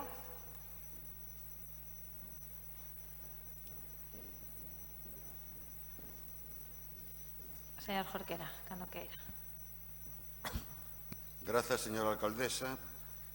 O pasado 22 de decembro, o BNG, tras ser advertido por veciños que viron como unha furgoneta entraba no garaxe da Casa Cornide, denunciou que os francos estaban a retirar bens deste palacete. Por iso formulamos a seguinte pregunta: que medidas vai adoptar o Concello da Coruña para evitar o espolio da Casa Cornide? Gracias, señora alcaldesa. Todas las medidas al alcance de este Gobierno siempre sujetas a derecho. Señor concelleiro, non pedimos outra cousa. Pero, mire, non é necesario ser mal pensado, tendo en conta o currículo dos Franco e tendo en conta tamén os antecedentes inmediatos, como intento de valeirar bens do Pazo de Meirás, tras a sentenza que declarou o Pazo propiedade do Estado, para sospeitar que o que intentaban os Franco o pasado 22 de decembro era engadir un novo espolio á súa longa lista de usurpacións. Por iso, o Concello da Coruña ten que actuar. O 12 de setembro de 2019, no primeiro pleno ordinario desta corporación, aprobouse unha moción do BNG instando a iniciar os trámites para interpoñer unha demanda reclamando a restitución ao Concello da Coruña da titularidade da Casa Cornide. O pasado 1 de outubro, de novo este pleno ratificábase nese acordo, urxindo o inicio das accións judiciais e a dar impulso ao proceso para que a Casa Cornide sexa declarada ben de interese cultural. O Concello ten na súa man esas ferramentas para parar o espolio, iniciar accións judiciais sen máis dilación, acompañadas da solicitude de adopción de medidas cautelares para evitar que os Franco sigan expoliando, e reclamar a Xunta de Galiza que acelere a declaración da Casa Cornide como ben de interese cultural, unha declaración que non pode abranguer só o continente, isto é o edificio. Pense, señor concelleiro, que até hai só 2 anos na Casa Cornide tamén estaban depositadas as estatuas de Isaac e Abraham do mestre Mateo. Por iso a declaración BIC ten que incluir tamén o contido do edificio e para iso urxe realizar un inventario dos bens para evitar o seu espolio. E dado que estamos falando de execución de acordos adoptados por este Concello, permítame un último recordatorio. A operación fraudulenta para facer que a Casa Cornide acabase nas mans dos Franco non tería sido posible sen a complicidade de Sergio Peñamaría de Llano, daquela alcalde da Coruña. Un señor que, tras a insurrección fascista, tivo unha participación directa como oficial da Lexión en salvaxes episodios de represión na comarca de Valdeorras. E despois, actuando como fiscal militar, foi responsável da persecución de opositores ao franquismo. Lémbreolle que o BNG propuxo, por todos eses motivos, a retirada de honras e distincións desta persoa e vostede comprometeuse a estudar esta petición no seo do Consello da Memoria. Retiren xa as honras e distincións a Sergio Peñamaría de Llano e, sobre todo, utilicen todas as ferramentas que teñen na man para parar o espolio da Casa Cornide. Moitas gracias. Señor Jorquera, yo quiero recordarle que estamos en un Estado de Derecho, en que se prima la presunción de inocencia. No se vigila a nadie sin una orden judicial, y porque si no, no estaríamos en un Estado democrático y de libertad. No pretenda que nos parezcamos al régimen que gobernó con brutal factura de 1936 a 1975. Como usted sabe, y como ustedes saben, reconocieron en varias ocasiones a lo largo del 2020 y a pesar de la terrible pandemia que estamos sufriendo, la alcaldesa de A Coruña, Inés Rey, lideró y apoyó con firmeza todas las acciones tanto de las instituciones públicas como de los movimientos populares y asociativos de cara a la puesta en valor, reivindicación y recuperación de un bien público que fue arrebatado de forma fraudulenta por la maquinaria franquista al pueblo de A Coruña. Siguiendo las recomendaciones del Consejo de Memoria Democrática, se encargaron 3 informes de renombrados especialistas en la materia para cimentar las bases de las acciones que se desarrollarán a lo largo de 2021. El informe histórico-artístico, que sirvió para incorporar el expediente BIC en patrimonio de la Xunta, y los informes histórico y jurídico de cara a la demanda que se interpondrán en los juzgados para solicitar la devolución de la Casa de Cornide al patrimonio público de la ciudad. Como también sabe, el informe realizado por la UDC está ya finalizado y respalda las acciones legales que este Gobierno prepara a través de la asesoría jurídica y que supondrá llevar este asunto a los tribunales de justicia. Aguardamos que con el mismo éxito que en la recuperación del Pazo de Meirás, caso en el que también este Concello, por decisión de este Gobierno, estuvo personado. En los próximos meses, la Xunta de Galicia, a quien aprovechamos para pedir una vez más que agilite los trámites para declarar el inmueble BIG, y los técnicos de patrimonio podrán entrar y conocer el contenido del mismo. Solicitaremos que se estudie, catalogue y protege el patrimonio mueble, al igual que se hizo con el Pazo de Meirás. Al mismo tiempo, una vez estudiadas las posibles vías judiciales por la asesoría jurídica municipal, se llevarán a cabo todas las acciones judiciales pertinentes. Por supuesto, la delegación del Gobierno en Galicia sabe que cuenta con toda la colaboración de nuestro Cuerpo Municipal de Policía Local para efectuar las diligencias de prevención y cuantas actuaciones tiendan a evitar la realización de actos delictivos en el marco de colaboración establecido por las juntas de seguridad. También para vigilar los espacios públicos y colaborar con las fuerzas y cuerpos de seguridad del Estado y con la Policía Autonómica en cuanto sea requerido para ello. Pero siempre, le repito, que dentro del Estado de Derecho. Muchas gracias.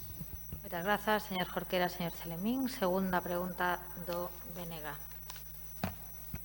Moitas grazas. Que previsións ten o Goberno municipal a respecto da aprobación do anexo de convenios de subvencións nominativas? Grazas, señora alcaldesa. Señor Jorquera, este Goberno dotará o tecido asociativo desta cidade dos recursos necesarios para garantizar e mellorar o seu funcionamento e agardamos poder facelo da man do resto dos grupos desta corporación. Sen dúbida, agardamos facelo de forma concertada a través de novos convenios e, como anunciei esta mesma mañá, na semana que ven manteremos xuntanzas cos diferentes grupos co obxecto de avanzar o máximo posible para que sexa unha realidade.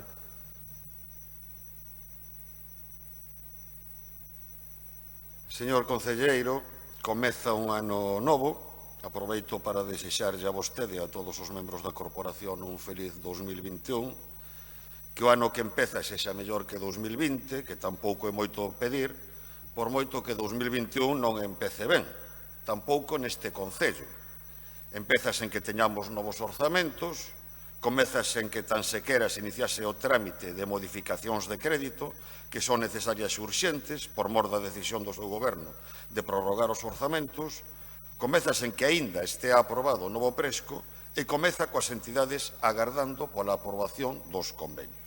Mire, cando na resposta a unha pregunta do BNG vostedes anunciaron a prórroga dos orzamentos, xa lles advertimos que unha das consecuencias negativas sería o retraso na asignatura dos convenios coas entidades.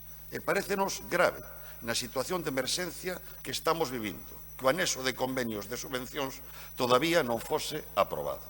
Parécenos grave porque moitas entidades beneficiarias deses convenios fan un labor social imprescindível, máxime no contexto actual, e necesitan eses convenios máis que nunca. Por mor da crise na que estamos inmersos, apenas teñen outras fontes de ingreso para o desenvolvemento do seu labor. E as consecuencias sociais e económicas da pandemia fan que, en moitos casos, as necesidades que teñen que atender se multipliquen.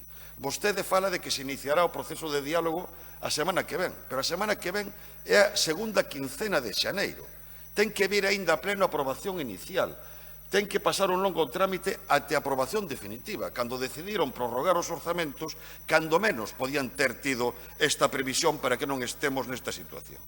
Cando anunciaron a prórroga dos orzamentos, tamén lles advertimos que os orzamentos dun ano non valen para o seguinte, porque as necesidades son cambiantes, e máis nas circunstancias actuais.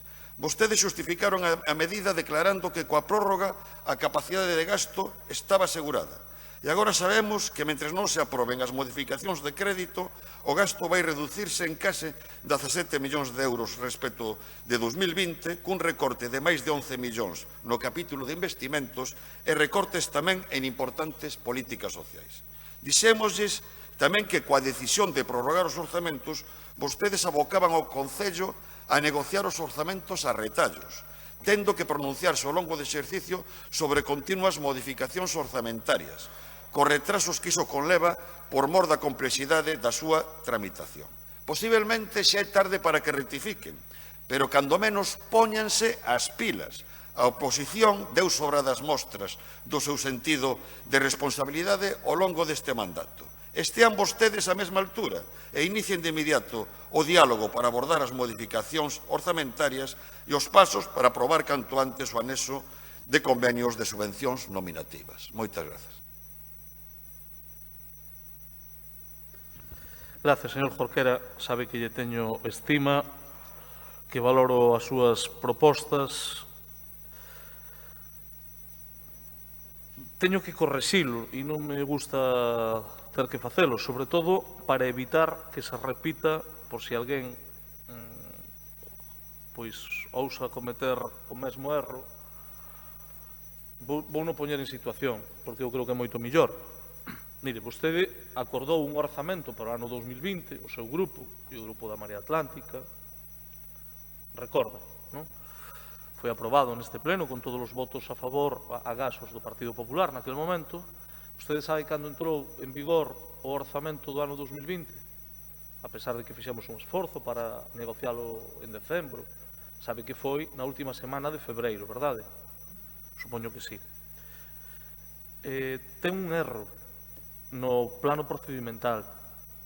No momento en que a Xunta de Goberno aprobe a proposta de convenios e este pleno o aprobe, entra en vigor inmediatamente. Vale? Sí, deberían de sabelo. Non sei se o saben, pero é así. Entonces, o que sí lle podo decir é que os convenios estarán disponibles antes do que estiveron o ano anterior. Co cal, véxome obrigado a ter que dicirlo.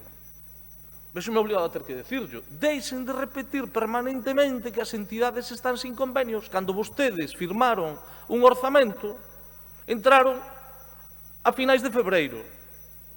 Sí, claro, é que non estuveron disponibles o 2 de xaneiro, nin o 10 de xaneiro. Non o digo para vostedes, o digo para todos os que repiten machaconamente é que a cidade non ten os convenios. Oigan, cando se aprobaron os orzamentos, estuveron disponibles na última semana de febreiro. Por lo tanto, con todo o aprecio, pero, por favor, respondamos un pouco á realidade e non fabriquemos realidades paralelas. Lóxicamente, a vontade que temos é de chegar a acordos, e de chegar a acordos ao longo deste mes, para que sexa o máis áxil posible, e xa lle digo, a vontade non dependerá só de nós, a vontade non é só do Goberno, será que os convenios poidan vir ao pleno o antes posible e que no momento en que se aproben no pleno estarán disponibles. Co cal, fíxese, señor Jorquera, o gran drama que montan, que levan dicindo que os convenios non estarían... Mire, pois van estar disponibles antes que cando se firmou e se aprobou o orzamento. Digo, os puntos sobre as íes. Espero que o tomen de bo rollo, que se diría, pero é que non é certo o que estaban dicindo. Nada máis e moitas gracias. Moitas grazas, señor Laje. Señor Jorquera, última pregunta do Bloque Nacionalista Galego, señora Beira. De bo rollo, señor Laje, como explica o Goberno municipal que aínda estea sen licitar o Servizo de Bibliotecas Municipais? Boa tarde, señora Beira. Moitas gracias pola pregunta, porque permíteme que lle anuncie neste pleno que o novo contrato de bibliotecas vai a ser licitado neste mes de xaneiro. Algo me temía que viña un anuncio con esta pregunta, porque non é a primeira vez que a traemos a pleno, non é a primeira vez que preguntamos, registramos tamén unha pregunta escrita, porque realmente estamos moi preocupadas pola situación do contrato de bibliotecas de titularidade municipal, cuxa xestión está en mans dunha empresa. Levan desde o 23 de xaneiro de 2019 co contrato caducado. É dicir, vai facer 2 anos que a actual adxudicataria renunciase ao ano de prórroga do contrato. Logo de non prosperar o intento de asunción por parte de Musa da xestión das bibliotecas municipais, o Goberno anterior tentara un novo proceso de licitación, mas este foi tumbado polos tribunais. En xuño de 2019, ben conscientes da situación en que estaban as bibliotecas, introducimos no acordo de investidura a resolución a mellor solución legal e laboral posible a situación do persoal, sempre co horizonte da unificación da rede para o servizo. Precisamente para que se producise definitivamente esa unificación da rede a través da xestión directa. Como o anterior proceso de contratación fora tombado polos tribunais, o Goberno local actual manifestou a súa decisión de priorizar a estabilidade para coas traballadoras do servizo e de corrixir unha situación anormal, que é a de ter precisamente os servizos sen contrato. Así pois, a idea do Executivo local era a de sacar unha licitación por pouco tempo mentres se traballaba para cumprir co acordo asinado co BNG. Infelizmente, o que vimos neste ano e medio de mandato da señora Rei é que non se cumpriu ese acordo de xuño de 2019. Agora anuncia vostede que se vai licitar antes de que remate este mes, aledámonos, pero estamos noutra... Vou reconducir a pregunta entón. Por canto tempo se vai licitar ese contrato? Porque se se fai por un ano máis un ano, xa estamos no remate do actual mandato e que vai facer este goberno local, dado que seguramente a licitación sobarde o presente mandato, que vai facer para cumprir con esa unificación da rede e con esa xestión directa que tiñan acordada con nós.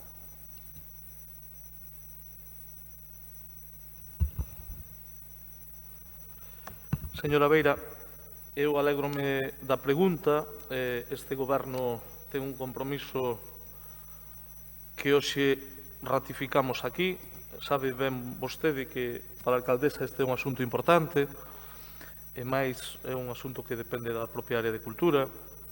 O Servicio de Bibliotecas, vostede ben recorda que leva sin licitar porque cando se tiña que facer non se fixo. O contrato remataba 1 de xaneiro de 2019 e era prorrogable por un ano máis, pero quen daquela gobernaba pois tiña outros plans de xestión para este servicio. Finalmente, os seus plans non se levaron adiante, nin se convocou en tempo e forma o novo concurso. Cabe recordar que este é un contrato do ano 2012, que foi por 2 máis 2 anos máis 2 prorrogable, chegou o ano 16. No ano 16 non se fixo nada, e no 17 tampouco. Foi no ano 18 cando saiu un novo contrato. Un novo contrato por un ano máis un prorrogable.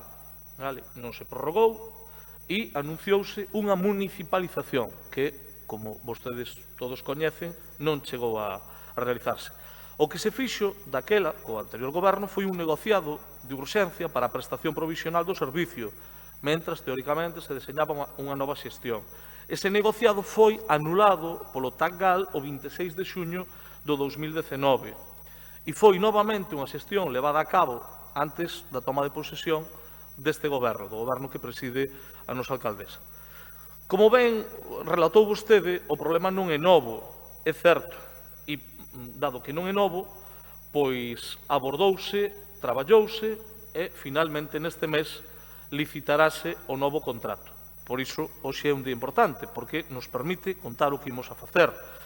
O novo contrato terá unha duración de 2 anos, prorrogables por un máis. Sairá a concurso con un precio de licitación de 2.661.433 euros. E a licitación do novo contrato suporá, como vostede pode imaginar, señora Beira, unha mellora evidente.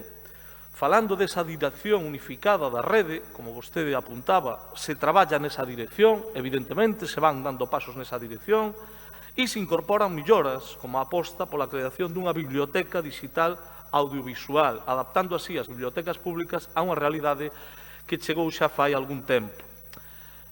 Señora Beira, o compromiso está vixente, se traballa nesa dirección, pero ao mesmo tempo temos que ser capaces de regularizar unha situación que pois estaba como estaba. se dan pasos, se van a seguir dando pasos e se vai a seguir traballando nesa dirección. Ese compromiso teño por seguro. Creo que é importante destacar que se regularizará neste ano 2021 unha situación que levaba dende xaneiro e remato, señora alcaldesa, dende xaneiro do 19 sin unha solución que lle dera un marco estable. O marco estable ponse sobre a mesa e seguiremos traballando nesa línea de diálogo e nesos compromisos que temos. Nada máis e moitas gracias. Moitas grazas, señor Laje. Señora Beira, rematan as preguntas de resposta oral do Bloque Nacionalista Galego. Turno para Marea Atlántica. Primeira pregunta. Señora García. Sí. Cree a alcaldesa que está a facer todo o que está na súa man para salvar o emprego en Alcoa?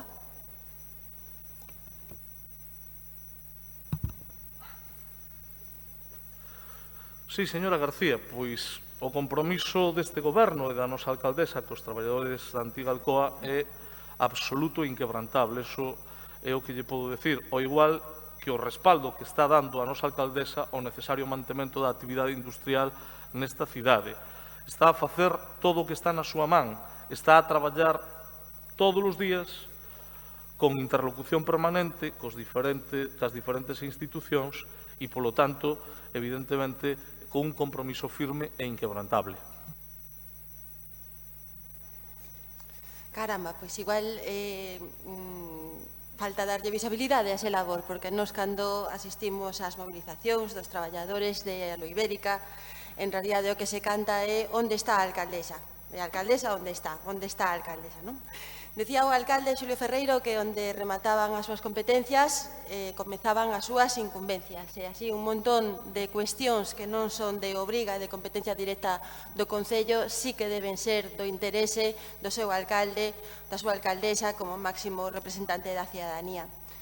Desta maneira, ao longo de 4 anos, o Concello da Coruña e o seu goberno se posicionou de maneira decidida a favor dos dereitos laborais en empresas como Excel, Telefónica, Atento, Isolux e tamén, por suposto, antes Alcoa e actualmente a Aloibérica, que contaron todos eles con un aliado na alcaldía do seu Concello. Como ben sabe a alcaldesa, o traballo é un ben cada vez máis escaso na nosa cidade e o traballo industrial especialmente. Tamén no contexto do país, esta semana tiñamos que lamentar pois o próximo peche da fábrica de Siemens Gamesa nas Somozas. A verdade é que dá moito que pensar nun período de expansión da enerxía eólica e das enerxías renovables en Galicia con semellante intensidade que nin sequera podamos aproveitar a forza de traballo, a fabricación aquí dos elementos, nin sequera unhas mellores condicións de consumo da enerxía e nin sequera simplemente a protección do noso territorio, que é o que se ve bastante dañado. Hai moito que pensar aí. Pero, bueno, volvendo a Aloibérica, máis de 300 familias coruñesas dependen de xento directo para o seu sustento da continuidade da fábrica de aluminio. E son 300 familias que agardan que o seu goberno municipal, do mesmo xeito que se implica e se compromete na defensa do Deportivo, tome partido e participe activamente na defensa non só da viabilidade da planta, senón tamén das condicións de traballo da mesma. Desgraciadamente, ata o de agora, vostede non fixo acto de presenza na planta e iso se decatan os traballadores e traballadoras que preguntan constantemente onde está a alcaldesa da Coruña. Esta pasividade a distancia cos problemas do mundo do traballo son difíciles de entender en calquera circunstancia, pero aínda máis graves tratándose do Partido Socialista e para eso non fai falta máis que comparar coa súa homóloga en Avilés, Maribí Monteserín, que tomou parte activa no pasado e sigue tomando na defensa da actividade da fábrica, unha actividade e unha actitude que contrasta moito coa deste goberno e a súa máxima representante, malia que militan as dúas no mesmo partido. Na Coruña, fora de María Pita, fai moito frío e temos que decir que nesta cidade está destruindo emprego moi por riba da media do resto das cidades galegas.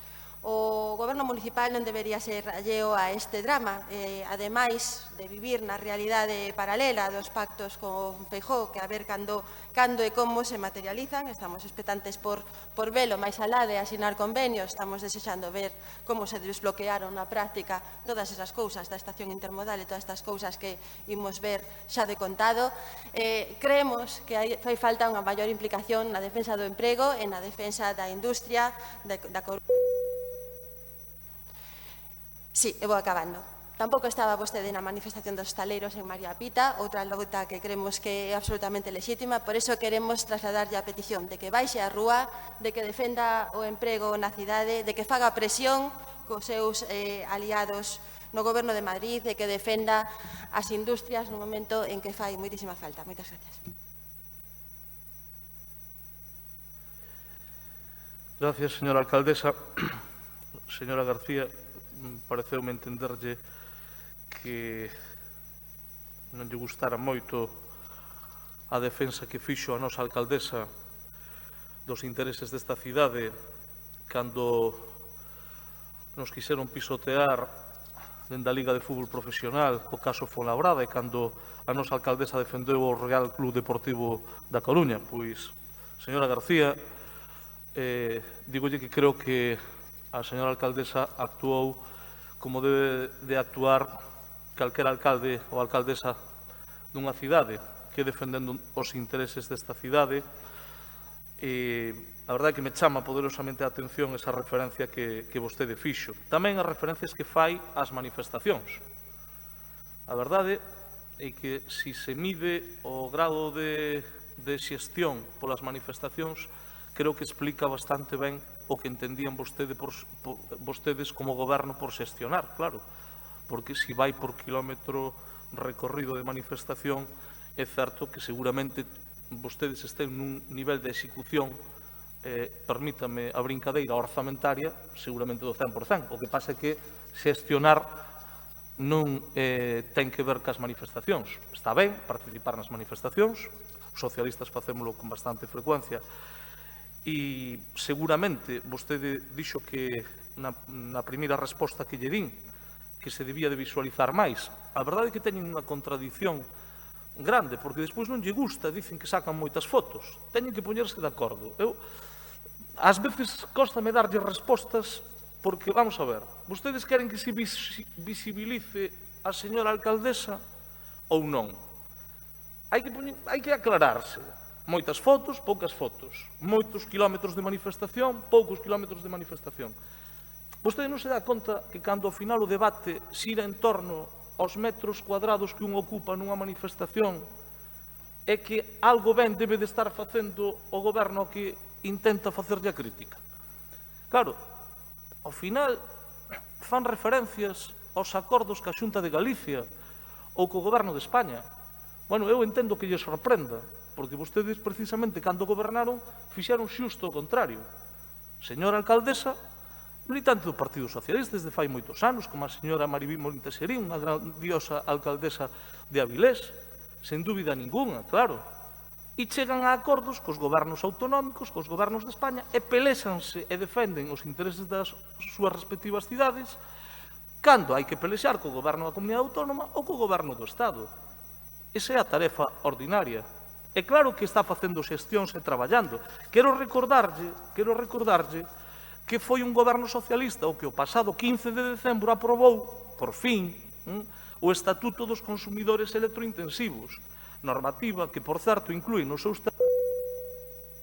remato dos beneficiarios de manter a actividade industrial para acceder aos descontos na factura eléctrica.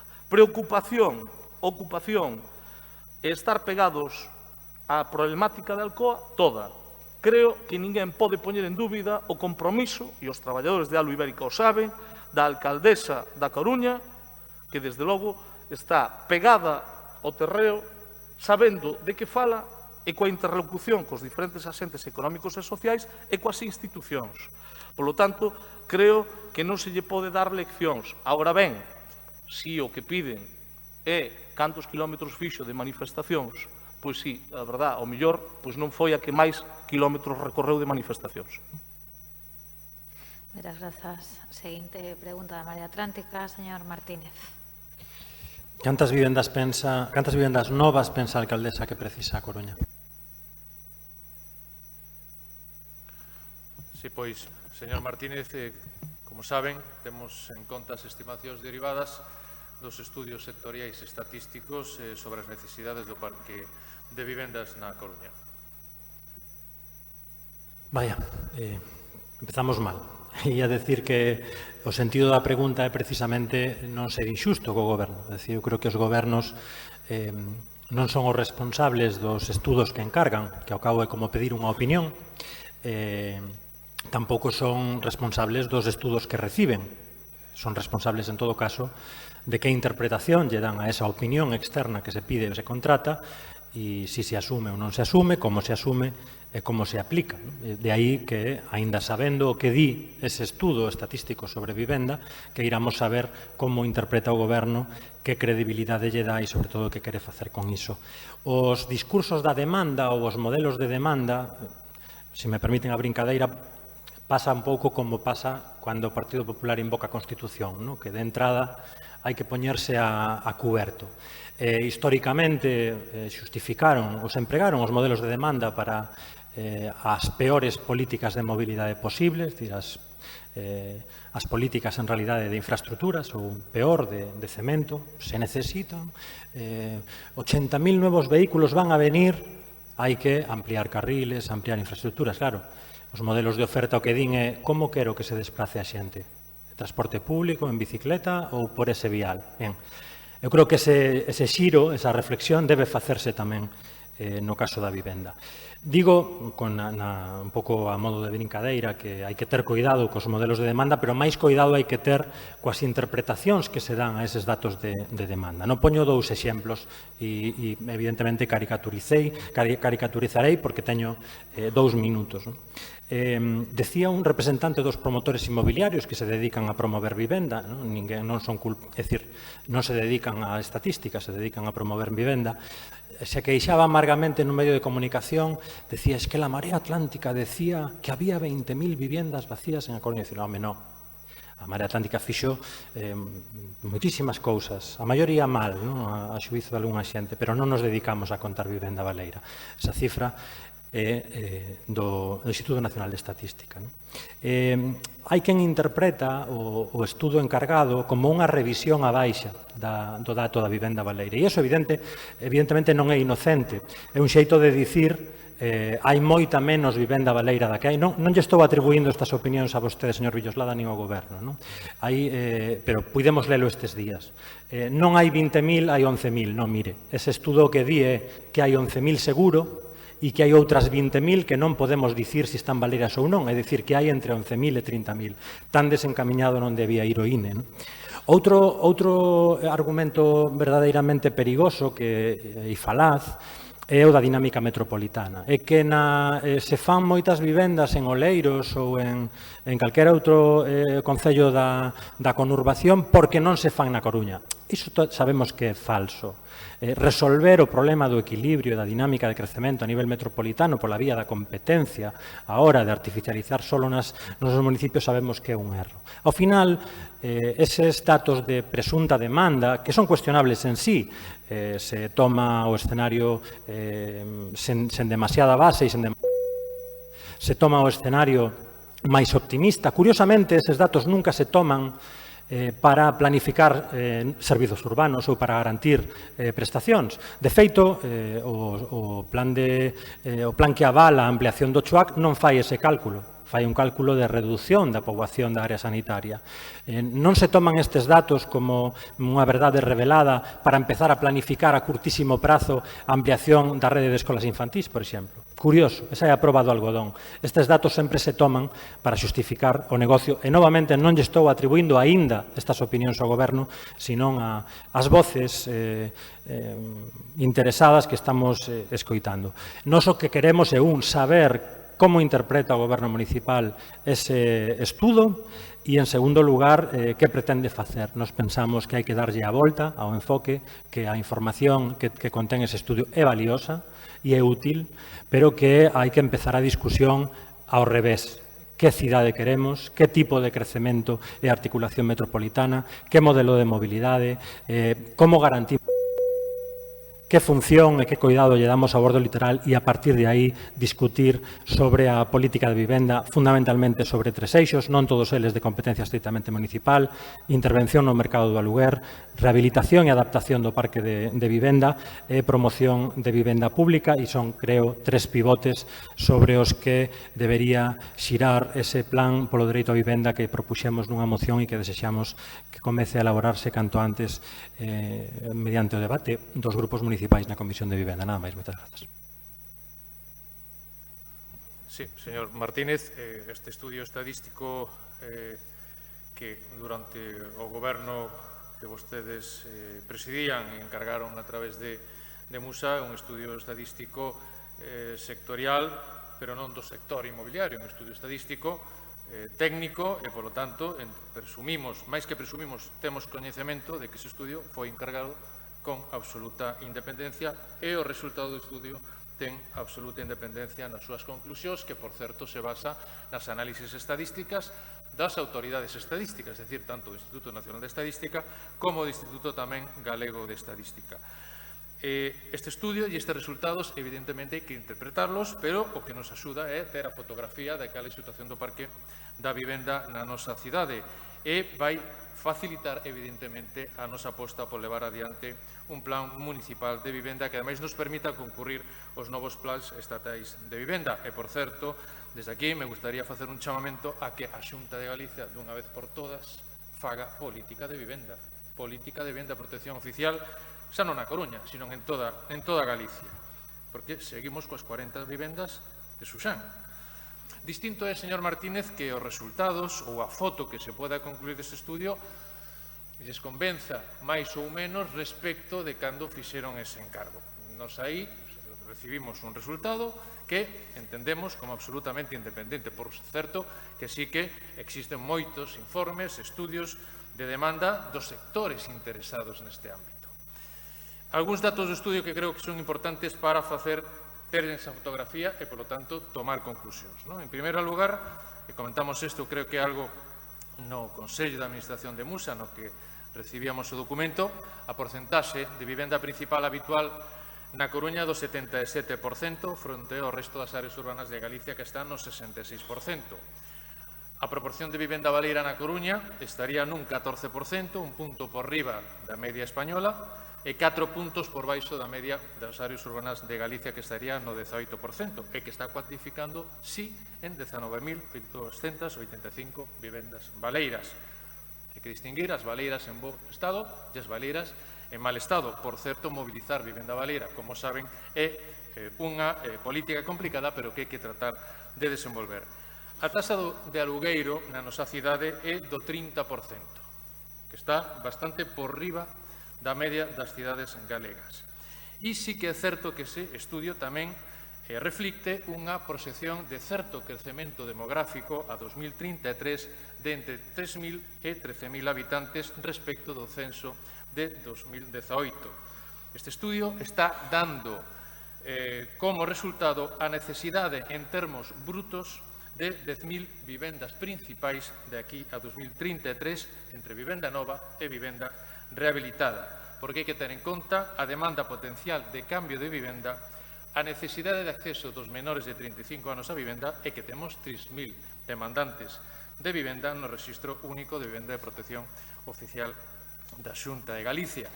E en ese sentido, quero incidir no período 2011-2019, únicamente o 9,7% dos inmuebles construídos se desenvolveron en algún réximen de protección oficial.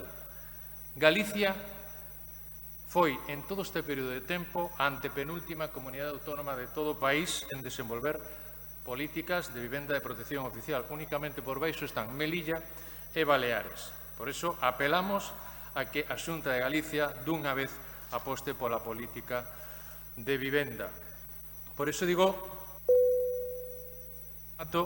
que non son pensamentos, é a fotografía e a nosa decisión é, efectivamente, de tratar de mobilizar esas 10.000 vivendas a 2033, ainda que eso, evidentemente, trascende a este goberno e este mandato municipal, entre vivenda nova e rehabilitación, impulsando a EMUSA, e por eso estamos a traballar en Someso, en San Pedro de Bisma, en Labañou e en Susán para mobilizar vivenda de protección oficial que ten que ter unha orientación basicamente tamén ao réxime de alugueiro.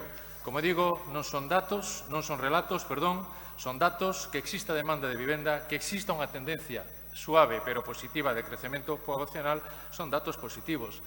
Trátase tamén de emprego e trátase tamén de máis e mellor actividade urbana. Estes son os datos que creo que temos tempo para analizar.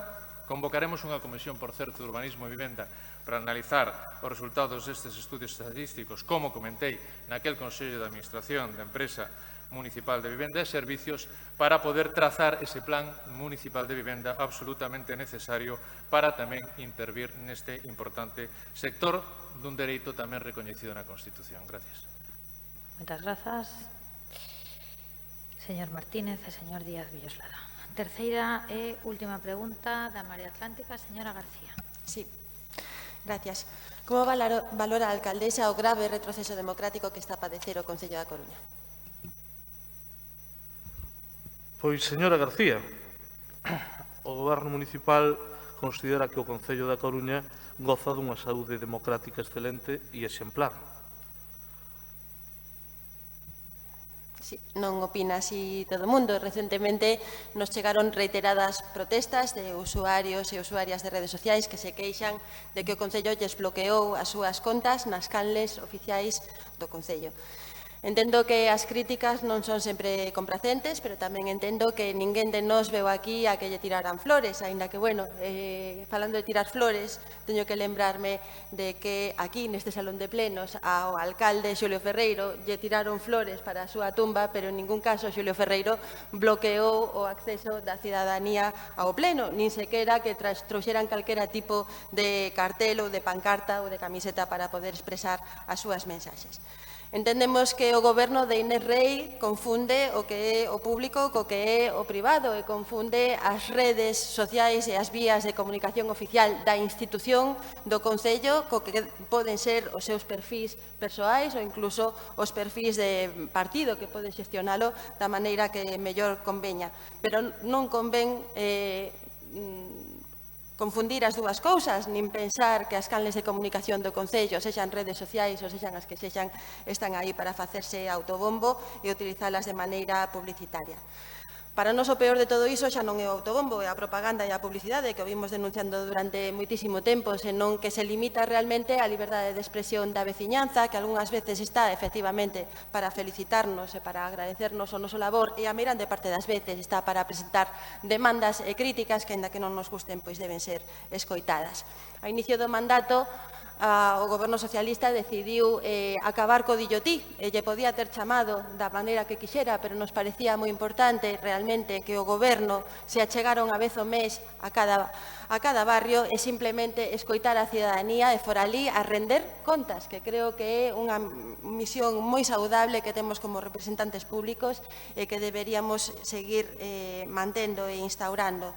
Daquela, o goberno de Inés Rei dixo que mantiñan os despachos abertos e que os seus despachos estaban disponibles para as entidades e a cidadanía que quixera trasladar as súas propostas. Ben, simplemente neste pleno votamos en falta ou se denunciou a falta de interlocución coa veciñanza dos Mallos, coa policía local, coa plantilla de Albo Ibérica. Tamén, recentemente, temos que poñer o exemplo dos beneficiarios e beneficiarias das bolsas USA, cos que tamén se teñen queixado de que non había interlocución, coa hostalería, e podemos continuar. O retroceso democrático afecta á cidadanía e é moi grave, pero nos afecta tamén a nós como a oposición. Vemos repetidamente que se cercena o debate político, amparándose en informes xurídicos, que se retrasa e se dilata, se adía cada vez máis o acceso a expedientes, que se abusa das convocatorias de urxencia, que se aporta información incompleta ou incluso que o Concello da Coruña ten no seu goberno un caso de transfugismo. Entendemos que o diálogo deste goberno é unha marca de marketing, e que realmente se o diálogo vai en serio, o diálogo se exerce dialogando. Moitas gracias.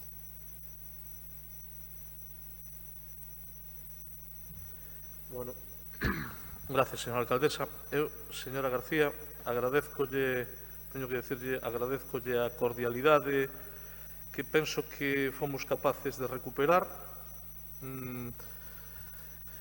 Creo que se poden expresar críticas e diferentes pareceres e non é necesario chegar a situacións como as que se chegaron nos meses pasados.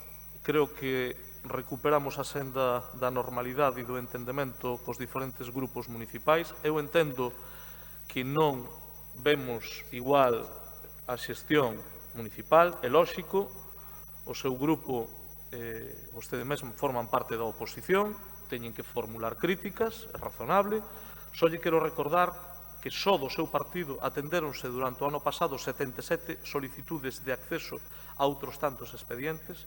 Todas as que se presentaron, 77, máis de 6 ao mes, ningunha das súas peticións quedou sen resposta. Creo que falar de democracia ou de retroceso democrático, señora García, creo que é algo que se debe facer basado en datos, non en elucubracións ou en pareceres moi susceptivos. En calquera caso, entendo que o que poñen de manifesto é que non comparten algunhas cousas. De feito, vostede o dixo, lle gustaría que continuara o dillo ti. Bueno, a nosa visión non concorda coa visión que ten a Marea. Neste caso, noutras cuestións, sí que o temos feito. Vostede falou aquí do señor alcalde, do señor Ferreiro. Quero dicirlle para hoxe e para sempre que máis alá de que fagamos críticas moi puntuais a calquera actuación do goberno anterior, porque foi o que nos precedeu e é co que nos podemos comparar, nos expresámonos sempre co máximo respeto polos anteriores alcaldes, tamén polo señor Ferreiro. Creo que debería de ser algo que, bueno, é unha decisión que toma cada unha das persoas que participa en política, pero creo que o respeto por todos aqueles que tuveron que asumir unha responsabilidade relevante levando este Concello, pois debía de ser algo que todos tuveramos interiorizado.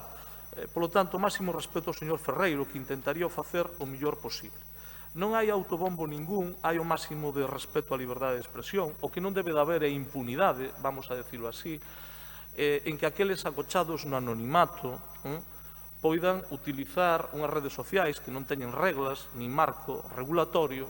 Xa sei que isto non é políticamente correcto decilo, pero mire, eu non estou aquí para regalarlle os oídos a ninguén, sino para decir algunhas cousas que se deben de decir tamén. Non pode ser gratuito que desde o anonimato se actúe con impunidade. Polo tanto, tamén é responsabilidade actuar dese xeito. Se vostede considera que hai algún cidadán que ten sido privado da liberdade de expresión, sí que nos gustaría que nos lo fixera chegar, sobre todo para coñecer a súa identidade. Xa non entro nas identidades que podan xerarse noutros ámbitos. Como comprenderá que me fale a min de que hai que ter a capacidade de entender que hai liberdade de expresión e as críticas? Señora García, compartimos, da casa hai que vir chorados e non hai que ter piel fina. Evidentemente, cando se está na función pública, primeiro é voluntario e segundo, sabemos que hai moitas máis críticas que parabéns. Polo tanto, decirlle que concordamos nesas reflexións, decirlle que os despachos, por supostos, que están abertos, non hai falta ninguna de interlocución. De feito, fíxese vostede, por iso digo que son un pouco contradictorios a veces. Firmamos un acordo a finais de decembro para que houbera unha mesa de diálogo ao longo do mes de xaneiro co comercio e coa hostelería.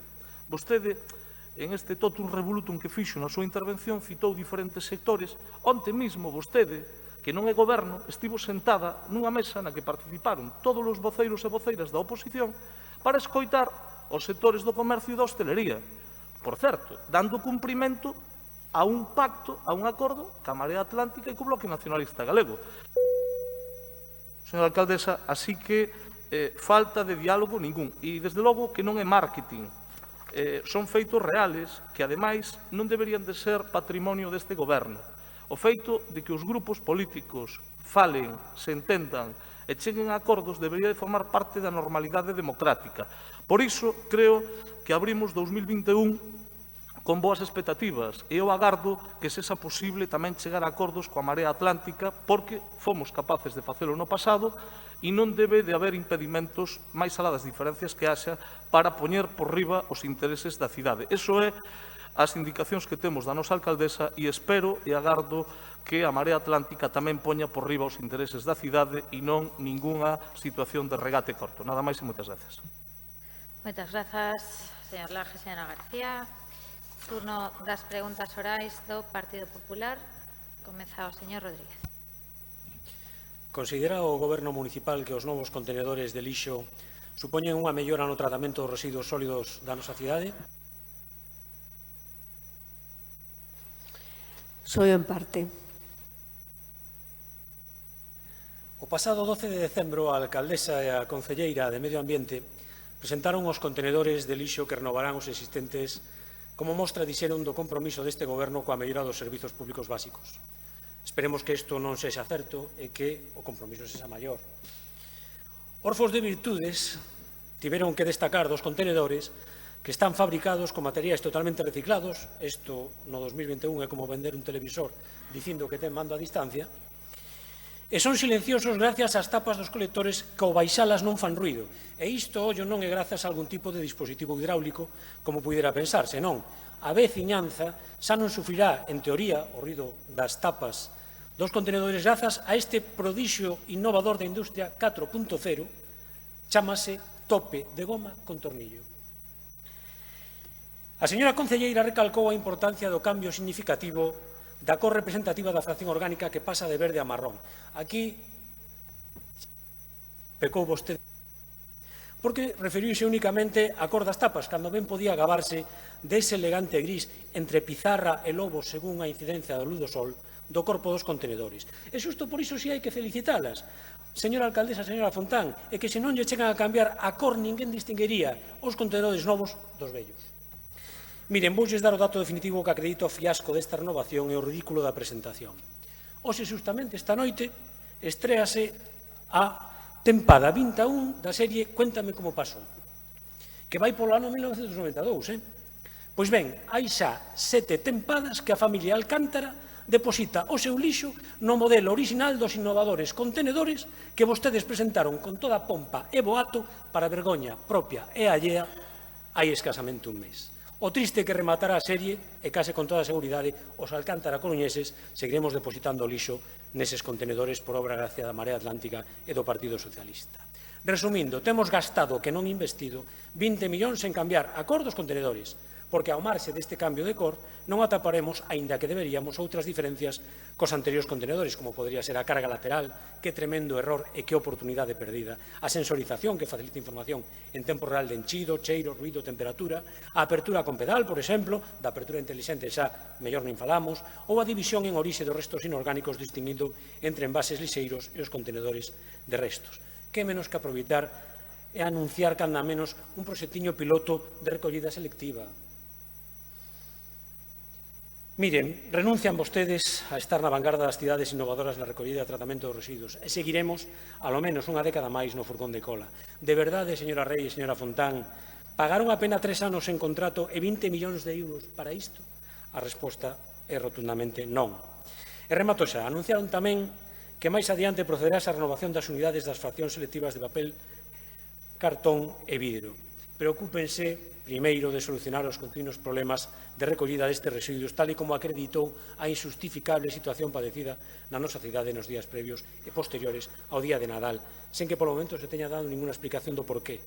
Na nosa opinión, estamos ante un evidente abandono das funcións de dirección, control e supervisión por parte do Concello que podía e debía ter adoptado as decisións necesarias para asegurar o correcto funcionamento do servizo neses días. O lóxico tería sido anticipar e planificar unha situación que era sabido e seguro que se ia dar que, como outros anos precedentes, era o día 25. Primeiro, programando o aleirado dos contenedores nos días previos para que a cidadanía pudera depositar o cartón dentro dos contenedores e non fora. De embargantes estaban desbordados dende o día 19 e chegaron así o día 24. O segundo, programando un reforzo nos días posteriores, tal e como si fan outros concellos. Como é posible que ao día 30 os contenedores presentaran unha imaxe de total abandono dos residuos que de xeito xeralizado en toda a cidade invadían o espazo dos peóns? Aí sí, señora Cabana, aí sí que estivemos todos a punto de poñer en marcha un coche escoba, en sentido literal, para recoller todo o que había polas rúas. É evidente que nada disto se fixo, ou si se fixo, resultou un completo fracaso. Nós e toda a cidade demandamos tamén unha explicación ao respecto, máis nada, moitas gracias.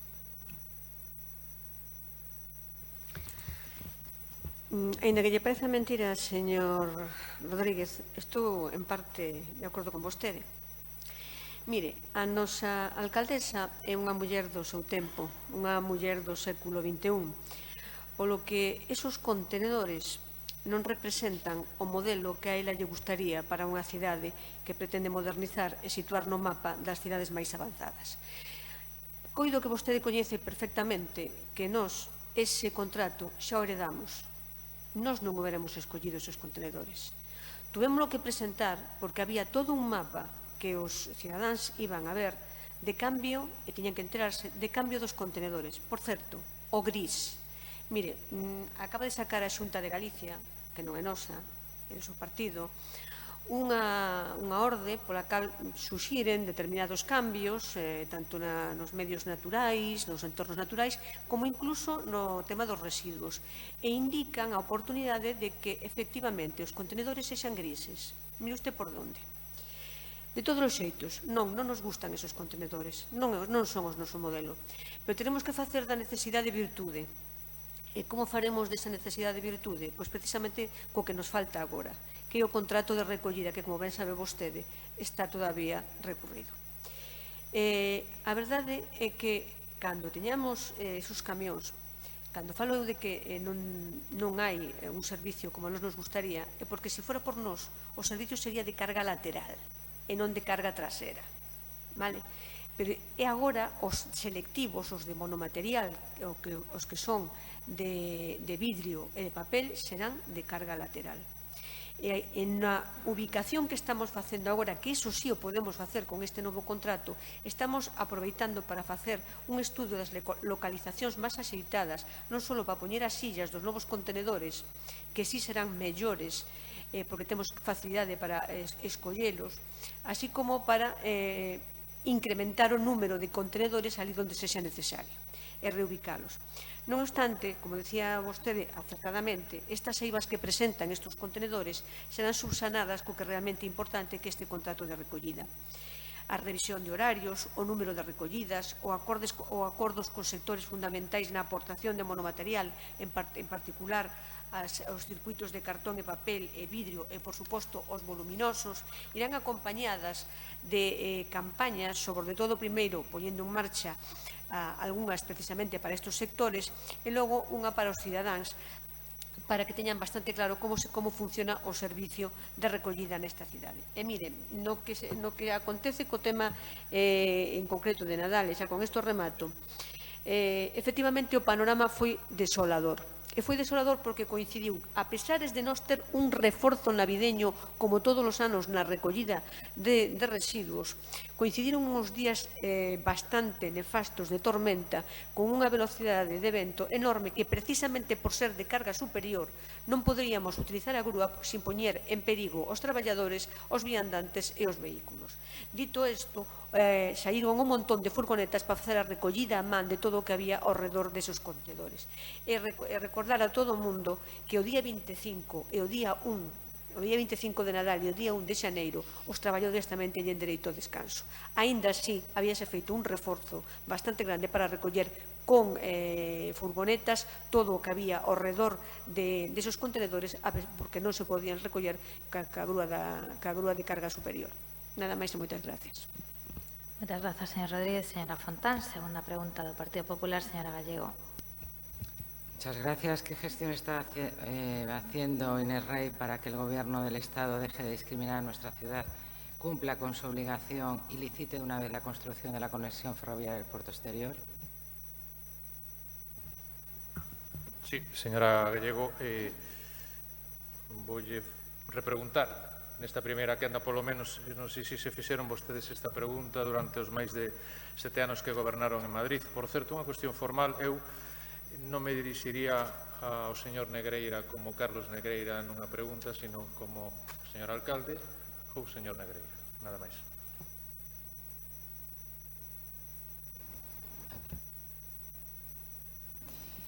Sí, bueno, permítame un inciso. Yo sé que a la señora alcaldesa le gustan las fotos, pero después de la explicación que acabo de escuchar de que no nos gustan los contenedores, hombre, pues yo creo que a nuestra alcaldesa no se merece semejante foto, sinceramente.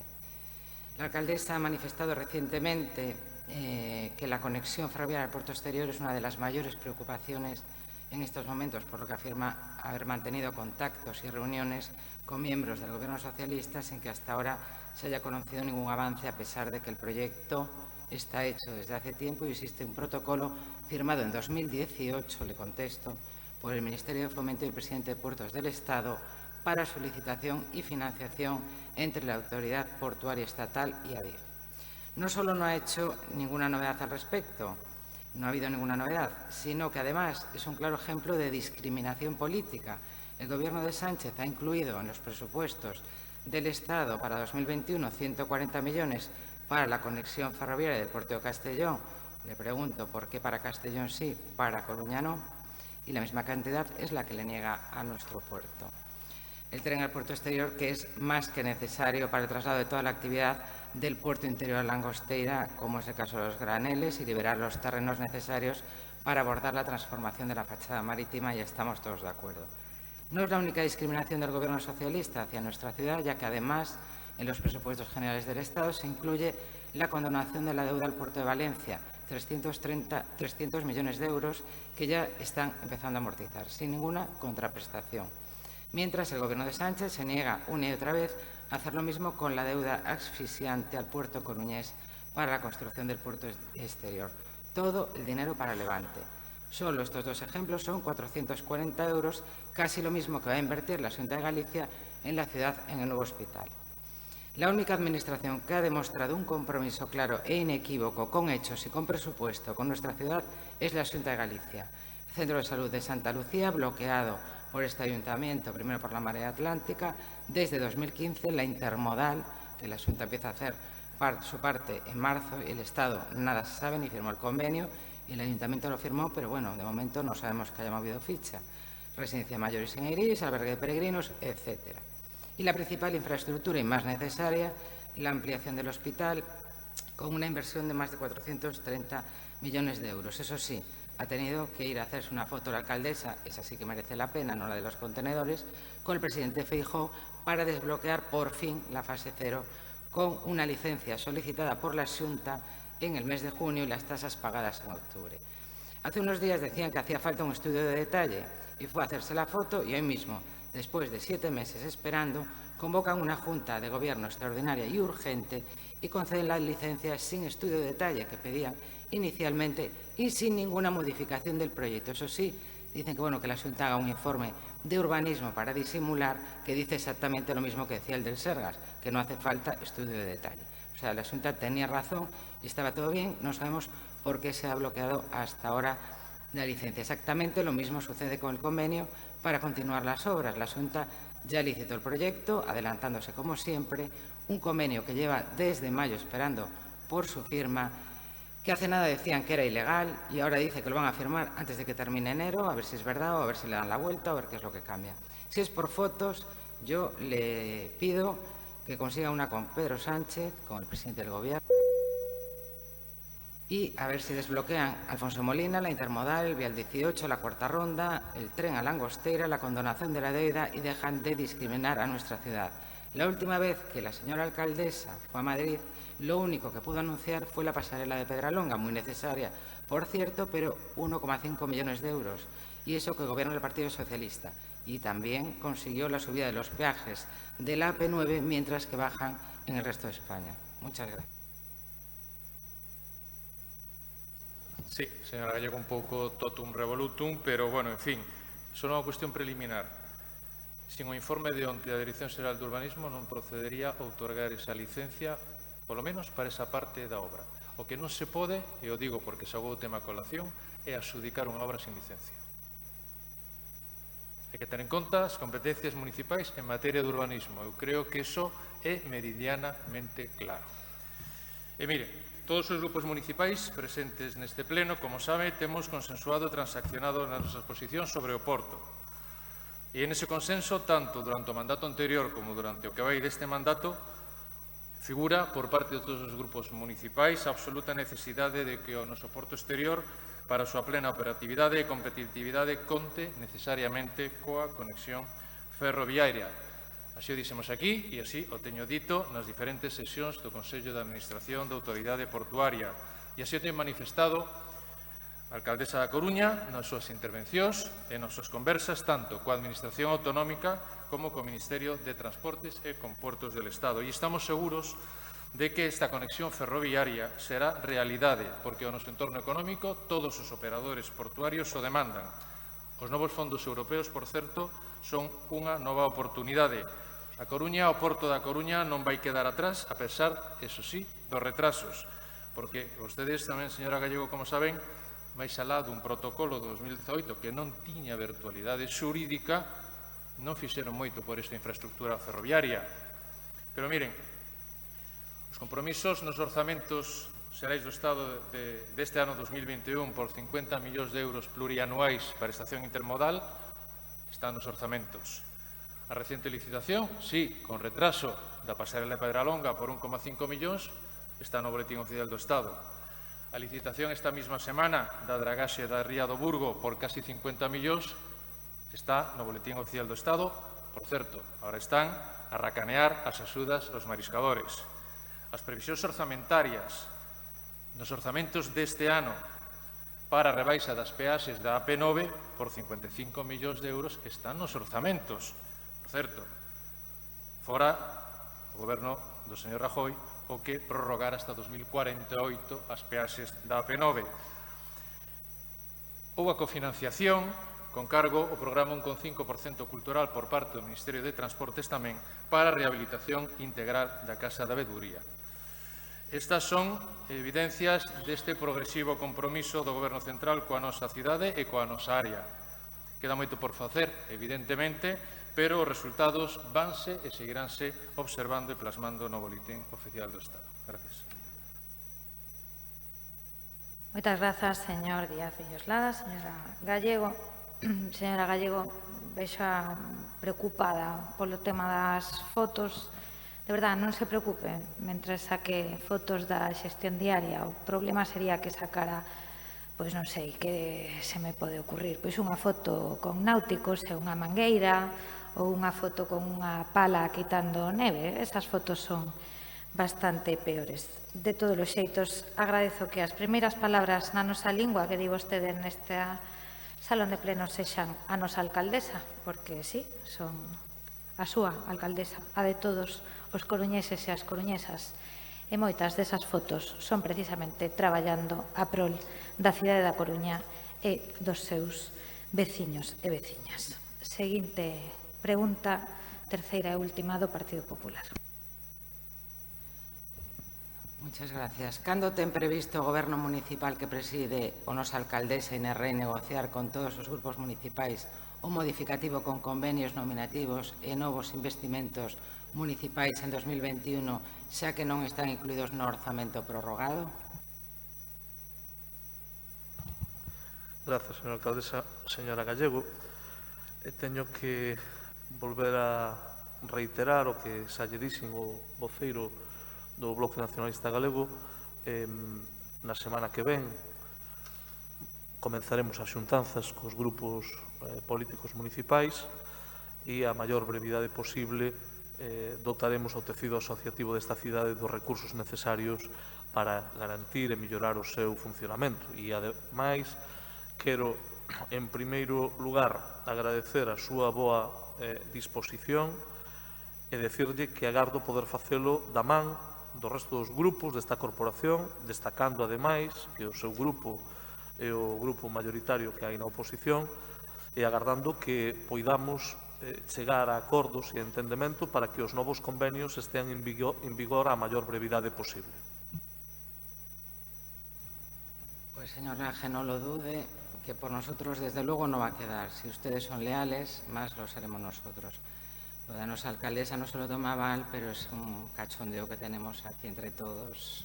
Lo dirá usted, vamos, que no, porque esto dicho en el salón de plenos, no, que si no me gustaría es una foto saliendo de un todoterreno cuando lleva varios días nevando, en fin. Tiene que dialogar porque están en minoría. Veríamos si tuviesen mayoría absoluta lo que dialogaban, porque no es la primera vez que estamos entrando en un salón de plenos y hay un acuerdo casi clandestino 2 minutos antes. Quiero decir, la disposición es muy buena por parte de todos, pero vamos a ponerla en práctica. Dijo varias veces el señor Laje hoy que el año pasado entraron en febrero, en vigor, en febrero los convenios, tarde, porque es que a día de hoy nos ha escrito alguna entidad diciéndonos, por favor, los convenios. Entonces, el hecho de que se haya hecho mal el año pasado no quiere decir que esté bien que este año se vuelva a hacer mal. Habría que haberlo corregido. Pero bueno, prorrogaron los presupuestos y privan a las entidades sociales, a día de hoy, 14 de enero, de los convenios, 6 millones de euros y casi 12 millones de inversiones. Esa es la realidad hoy. Ahora hay que empezar a negociar y no nos han llamado. Sí ha dicho que, bueno, la semana que viene, pero yo lo llevo oyendo también unas cuantas veces, también en este salón de plenos. Ni convenios, ni inversiones, ni Presco. Muchas fotos, muchas notas de prensa, buenas palabras, pero hechos muy pocos, la verdad. Hemos pedido datos porque queremos ser serios y ser realistas. Para ver el escenario económico necesitamos los datos de ejecución del presupuesto. Lo pedimos en la comisión del Presco. Bueno, pues vemos, ¿no? Y nos lo facilita la prensa. Necesitamos esos datos reales. Yo, de momento, me gusta ver los papeles oficiales. En concreto, la del gasto social, emergencia y renta social, que en el Presco consumieron 0 euros, que se dice pronto. Un desglose de las ayudas concedidas y las realmente pagadas. Tampoco nos lo han facilitado. No sé si el resto de grupos, desde luego a nosotros no. Llevamos tiempo reclamando esa información. Yo creo que esa no es voluntad de diálogo y de llegar a acuerdos cuando las cosas se hacen así. Cada vez que se acerca un pleno parece que hay novedades. Ayer una mesa de diálogo en la que el Partido Popular no se le dejó hablar, hablando en relación con la pregunta anterior, porque quería saber la opinión de los sectores presentes, hostelería y comercio, sobre nuestra propuesta de exención de tasas. Está aquí el resto de testigos. A ver cuando hablamos de los convenios, pero nada, nunca nada concreto. Tenemos que marcar el ritmo del Gobierno. Nada de coche escoba. El coche escoba es el que va detrás, que es, vamos a un barrio, denunciamos los problemas y a continuación va la concejala de barrio o la señora alcaldesa a ver si arreglan algo, Lo cierto es que lamentamos que la alcaldesa renunciase a elaborar un nuevo presupuesto justo en el año que más falta hacía, para que el 1 de enero estuviesen aprobadas las ayudas para los colectivos sociales, culturales, deportivos, etc. La prórroga del presupuesto aprobada deja a las entidades sin repartir casi 7 millones de euros para convenios nominativos que no estarán aprobados, pues veremos si el mes que viene o dentro de más tiempo. Todas las asociaciones de la ciudad comenzaron el año 2021 con 0 euros de ayudas municipales y a día de hoy siguen con 0 euros. Esa es la realidad. Ni Cáritas, ni Renacer, ni Padres Rubinos, ni Banco de Alimentos, ni la Cocina Económica, ni Cruz Roja, ni ningún otro colectivo tendrán ayudas municipales hasta que se apruebe el modificativo. Justo han ayudado y están ayudando en esta situación dramática. De hecho, de la parte social del Presco es lo único que se ha ejecutado al 100%. Por otro lado, de la minoración del gasto, 11,7 millones, como hemos dicho, capítulo de inversiones tampoco se han negociado y el paro aumentó un 15% en nuestra ciudad en este año. Las inversiones generan empleo. En cuanto a la ejecución del presupuesto actual de inversiones, bueno, que presuman del remanso, como están haciendo, del Polideportivo del Castrillón, o que ha ejecutado en inversiones, pues no sé cuantísimo. Acuérdense de la época socialista anterior para lo bueno y para lo malo, porque aquí lo que se ha hecho es pagar 12 millones de sentencias y eso va al capítulo de inversiones. Por ello, instamos a la alcaldesa a dejarse de tanta foto, tanto anuncio, tanta maqueta y sentarse a negociar un modificativo que incluya los convenios nominativos, nuevas inversiones, un nuevo Presco para que autónomos y pymes puedan solicitar nuevas ayudas. Tienen realmente una posición leal, que lo hemos demostrado con el primer plan, y una posición que, sinceramente, yo creo que no se merecen. Muchas gracias. Gracias, señora alcaldesa. Señora Gallego, en primeiro lugar, teño que agradecerlle a responsabilidade que ten exercido en moitos momentos, pero eu creo que iso tamén define aos grupos cando teñen unha aspiración. É dicir, todo o grupo político entendo que aspira a gobernar e, polo tanto, o feito de que se son capaces de exercer a crítica de forma constructiva, pues, desde logo creo que non nos perxudica, todo o contrario. Polo tanto, evidentemente, non lles toca gobernar, pero si saben que temos chegado a acordos non a todos, é certo que o Goberno ten priorizado o eixo progresista, co Bloque Nacionalista Galego e coa Marea, dixémolo desde o primeiro día que non habería cordóns sanitarios, que non habería exclusión, que os intereses da cidade estaban por riba de calquera lea partidista, e iso é o que estamos a facer. Se vostedes están sendo responsables, o Goberno tamén está falando e dialogando. E, desde logo, señora Gallego, claro que agradecemos que o tono que ten empregado e a capacidade de entendemento pois poida permitir que se materialicen acordos. Sen dúbida ninguna, a semana que ven teremos a oportunidade de facer unha xuntanza, daremos pasos adiante e, desde logo, creo que tamén é importante recordar algo. Este Goberno ten actuado dende o primeiro día buscando elementos de consenso e de acordo. Non está aplicando un programa de máximos, non temos maioría absoluta, como vostede dice. Eu non quero entrar en cando vostedes atiñan, se dialogaban ou non, porque eso xa pasou, eso xa vai alá. Pero o que sí lle podo decir é que hai un feito constatable, que somos capaces de chegar a entendemento, e eu creo que non pasa absolutamente nada. É dicir, o Goberno fai fotos, dice vostede. Bueno, a ver, eu creo que vostede non ten caído nunca niso. Por lo tanto, é lóxico que se den a coñecer a información, é imprescindible. A acción de goberno ten que coñecerse, os cidadáns teñen que coñecer o que se fai, ni máis ni menos, unha labor bastante prudente desde o ámbito da comunicación, nada exagerado, todo o contrario. É dicir, a mí me consta que non só a señora alcaldesa, pero fundamentalmente fai múltiples xestións das que a meirande parte das veces nin hai reproducción gráfica, nin hai notas de prensa. É dicir, digamos que unha xestión moi prudente nese sentido, porque a prioridade do goberno é resolver problemas, non é tanto publicitar. Por lo tanto, nese sentido, quédese tranquilo. De feito, vostede ten escoitado, como a min, nalgúnas xuntanzas que temos con diferentes interlocutores, que fai falta facer un esforzo maior en términos de información, de publicidade, de campañas informativas e tal. Pois seguramente nos estemos quedando cortos. Bueno, pois todo é millorable, pois intentaremos millorar nos anos seguintes, sen dúbida, pero o fundamental non é a campaña informativa, o fundamental é que saquemos adiante acordos. Por lo tanto, a vontade de acordar ese presco, de facer os modificativos correspondentes e que máis pronto que tarde os convenios e as subvencións nominativas poidan entrar en vigor. Para iso, contamos tamén con vostede e co seu grupo. Por lo tanto, máxima lealdade. E non diga que se fai nada pola porta de atrás. Vostedes formularon unha remato ao pleno da corporación facendo uso das firmas que teñen para convocar un pleno. Nós non coincidíamos con ese formato e temos unha visión diferente no ámbito fiscal. Podemos chegar a acordos parciais? Pois seguramente. Explorémolo, o ano 2021 está comenzando e, desde logo, o Goberno non pecha as portas ao entendemento con ningún grupo. E máis, quero aproveitar hoxe aquí para agradecer, pois, lóxicamente, a boa disposición e o entendemento que é moi maioritario, máis alá de disputas puntuais ou de situacións que, lóxicamente, se producen derivadas pois de que somos organizacións políticas diferentes. Pero, señora Gallego, permítame que lle diga que na semana na que o seu presidente, o señor Feijóo, é a persoa que preside esta corporación e quen lidera o noso grupo, que é Inés Rei, chegan a un acordo relevante, a maior inversión na cidade da Coruña en moito tempo, bueno, creo que é unha sinal clara de que se pode poñer de acordo co aquel que pensa de forma diferente.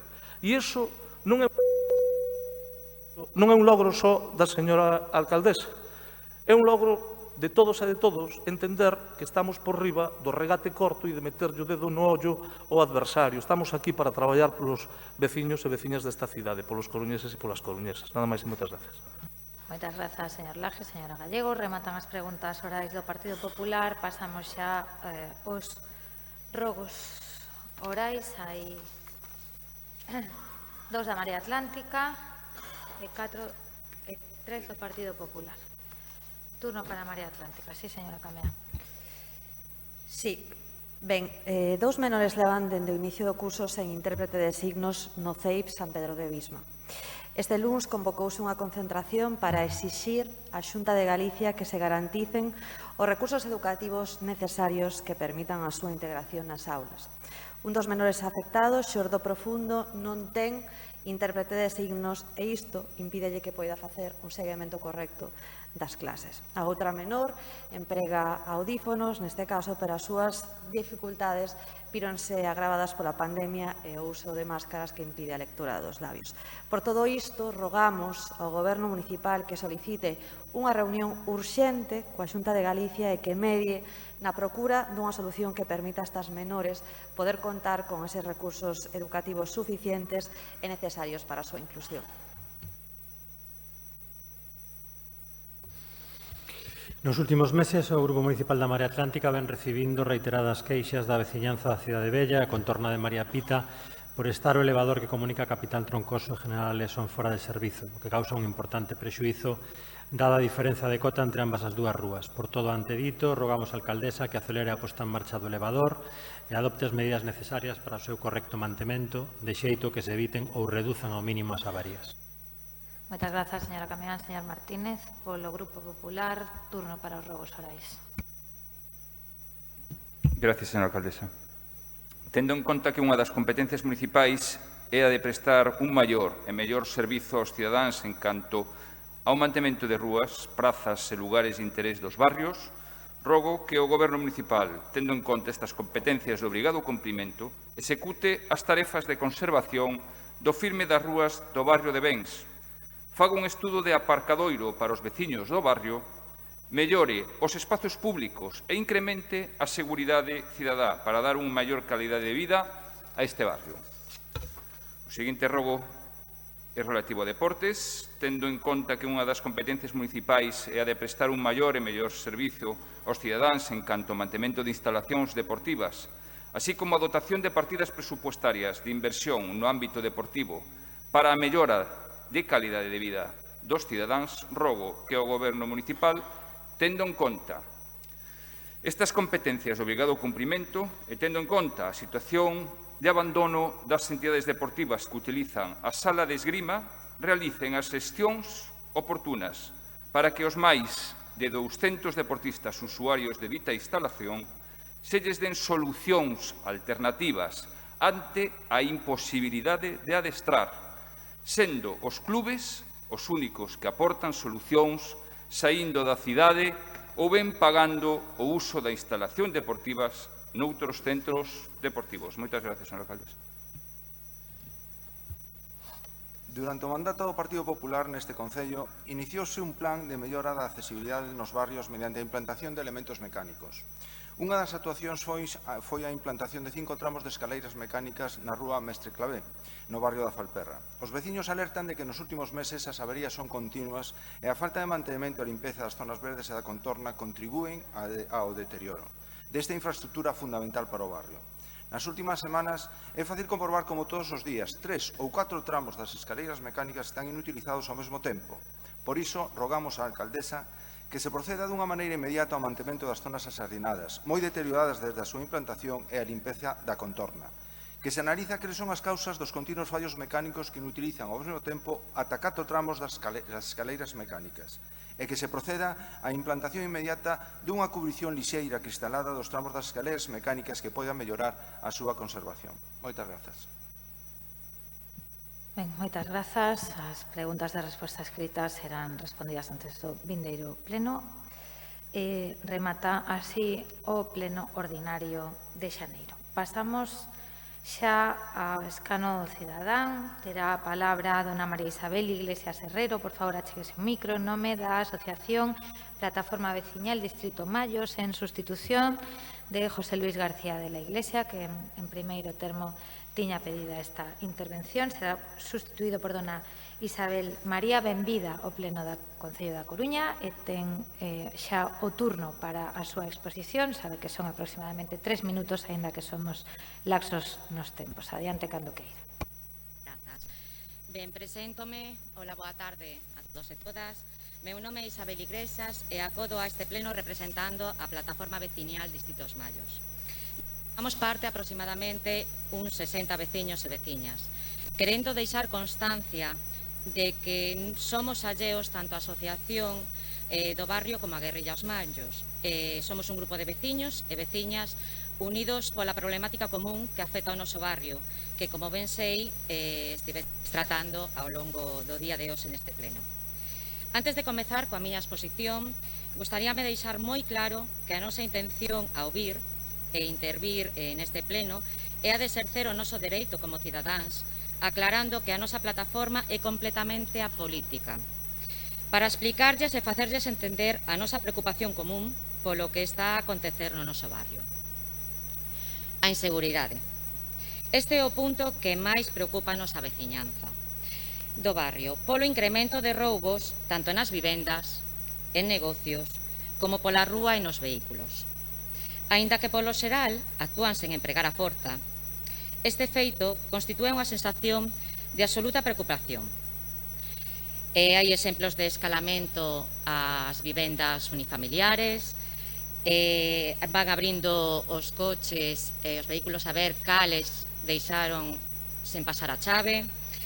Esta mesma noite intentaron entrar nun herbolario do barrio.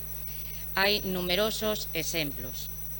Xa se estivo a comentar que esta situación aumentou notablemente dende que os chamados ocupas da Falperra foron desaloxados dali e instalaros na Rúa Noia.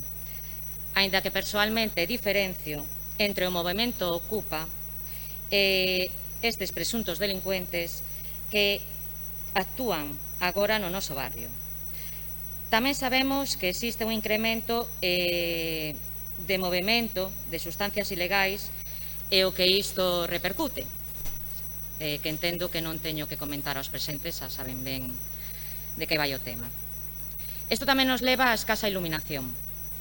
Neste tema sabemos que se está resolvendo por parte do Concello e que se está a traballar neste punto, xa que o vimos publicado no xornal recentemente e así tamén o comunicou a un grupo tamén de representante desta plataforma que foron recibidos polo Concello.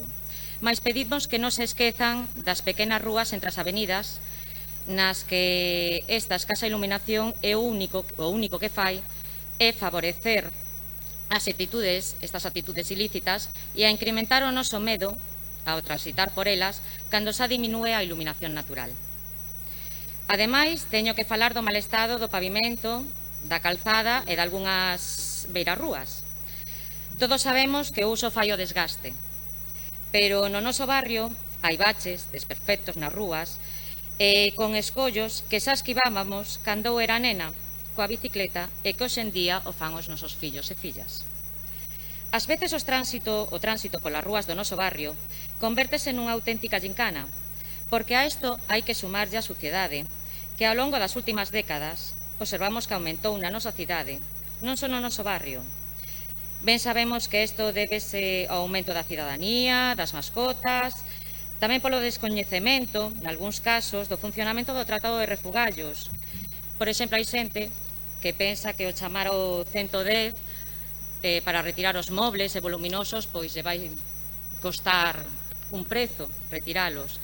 Pero temos que dicir que cando un número representativo de persoal de limpeza da rúa reemplazouse por máquinas barredoras, que desto xa fai tempo, non é de agora, a sociedade aumentou. En este punto está moi claro que precisase a axuda cidadá, mas non deixa de ser curioso que mentras nas nosas casas e escolas estamos a inculcar e a promover a separación de materiais de refugallo, os barrendeiros e barrendeiras recollan nun mesmo cubo as follas e os cubrebocas, que eles mesmos non teñan medios para separar o orgánico do inorgánico. Esta sensación de suciedade e deixadez tamén vese afectada pola grande cantidade de vehículos abandonados nas nosas rúas, que aínda que sabemos que a súa retirada non saia rentable, para o barrio tamén é importante porque tanto ocupan sitios de aparcamento, son insalubres e acentúan a imaxe de abandono que, sumada a todo o anteriormente nomeado e exposto, non creemos que sexa propia de ningún barrio. Pero eu estou aquí para poñer na palestra os problemas do noso, do barrio de Os Mallos.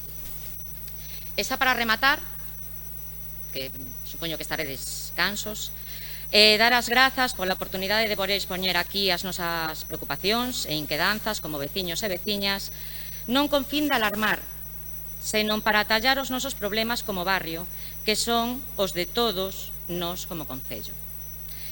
Persoalmente, criei-me e cursei os meus estudos no barrio. Representei esta cidade como meiga maior no 1998 e agora exerzo de nai e mestra neste mesmo barrio. Non queremos, e penso que os que estades hoxe aquí debatindo por mellorar a nosa cidade tampouco que querades que o noso barrio, a nosa cidade, por todo o exposto, vai a máis e teñamos que lamentar non poñerlle freo ou non adoitar as medidas precisas ao tempo necesario. Un saúdo, grazas e moito ánimo. Pois moitas grazas, señora Iglesias, pola súa participación. Valle contestar en nome do Goberno Municipal a concelleira de Barrio, señora Sobral Cabanas. Isabel, hola. Aquí. Bueno, ante todo, darle la bienvenida a Isabel, aunque ya nos conocemos desde hace muchos años.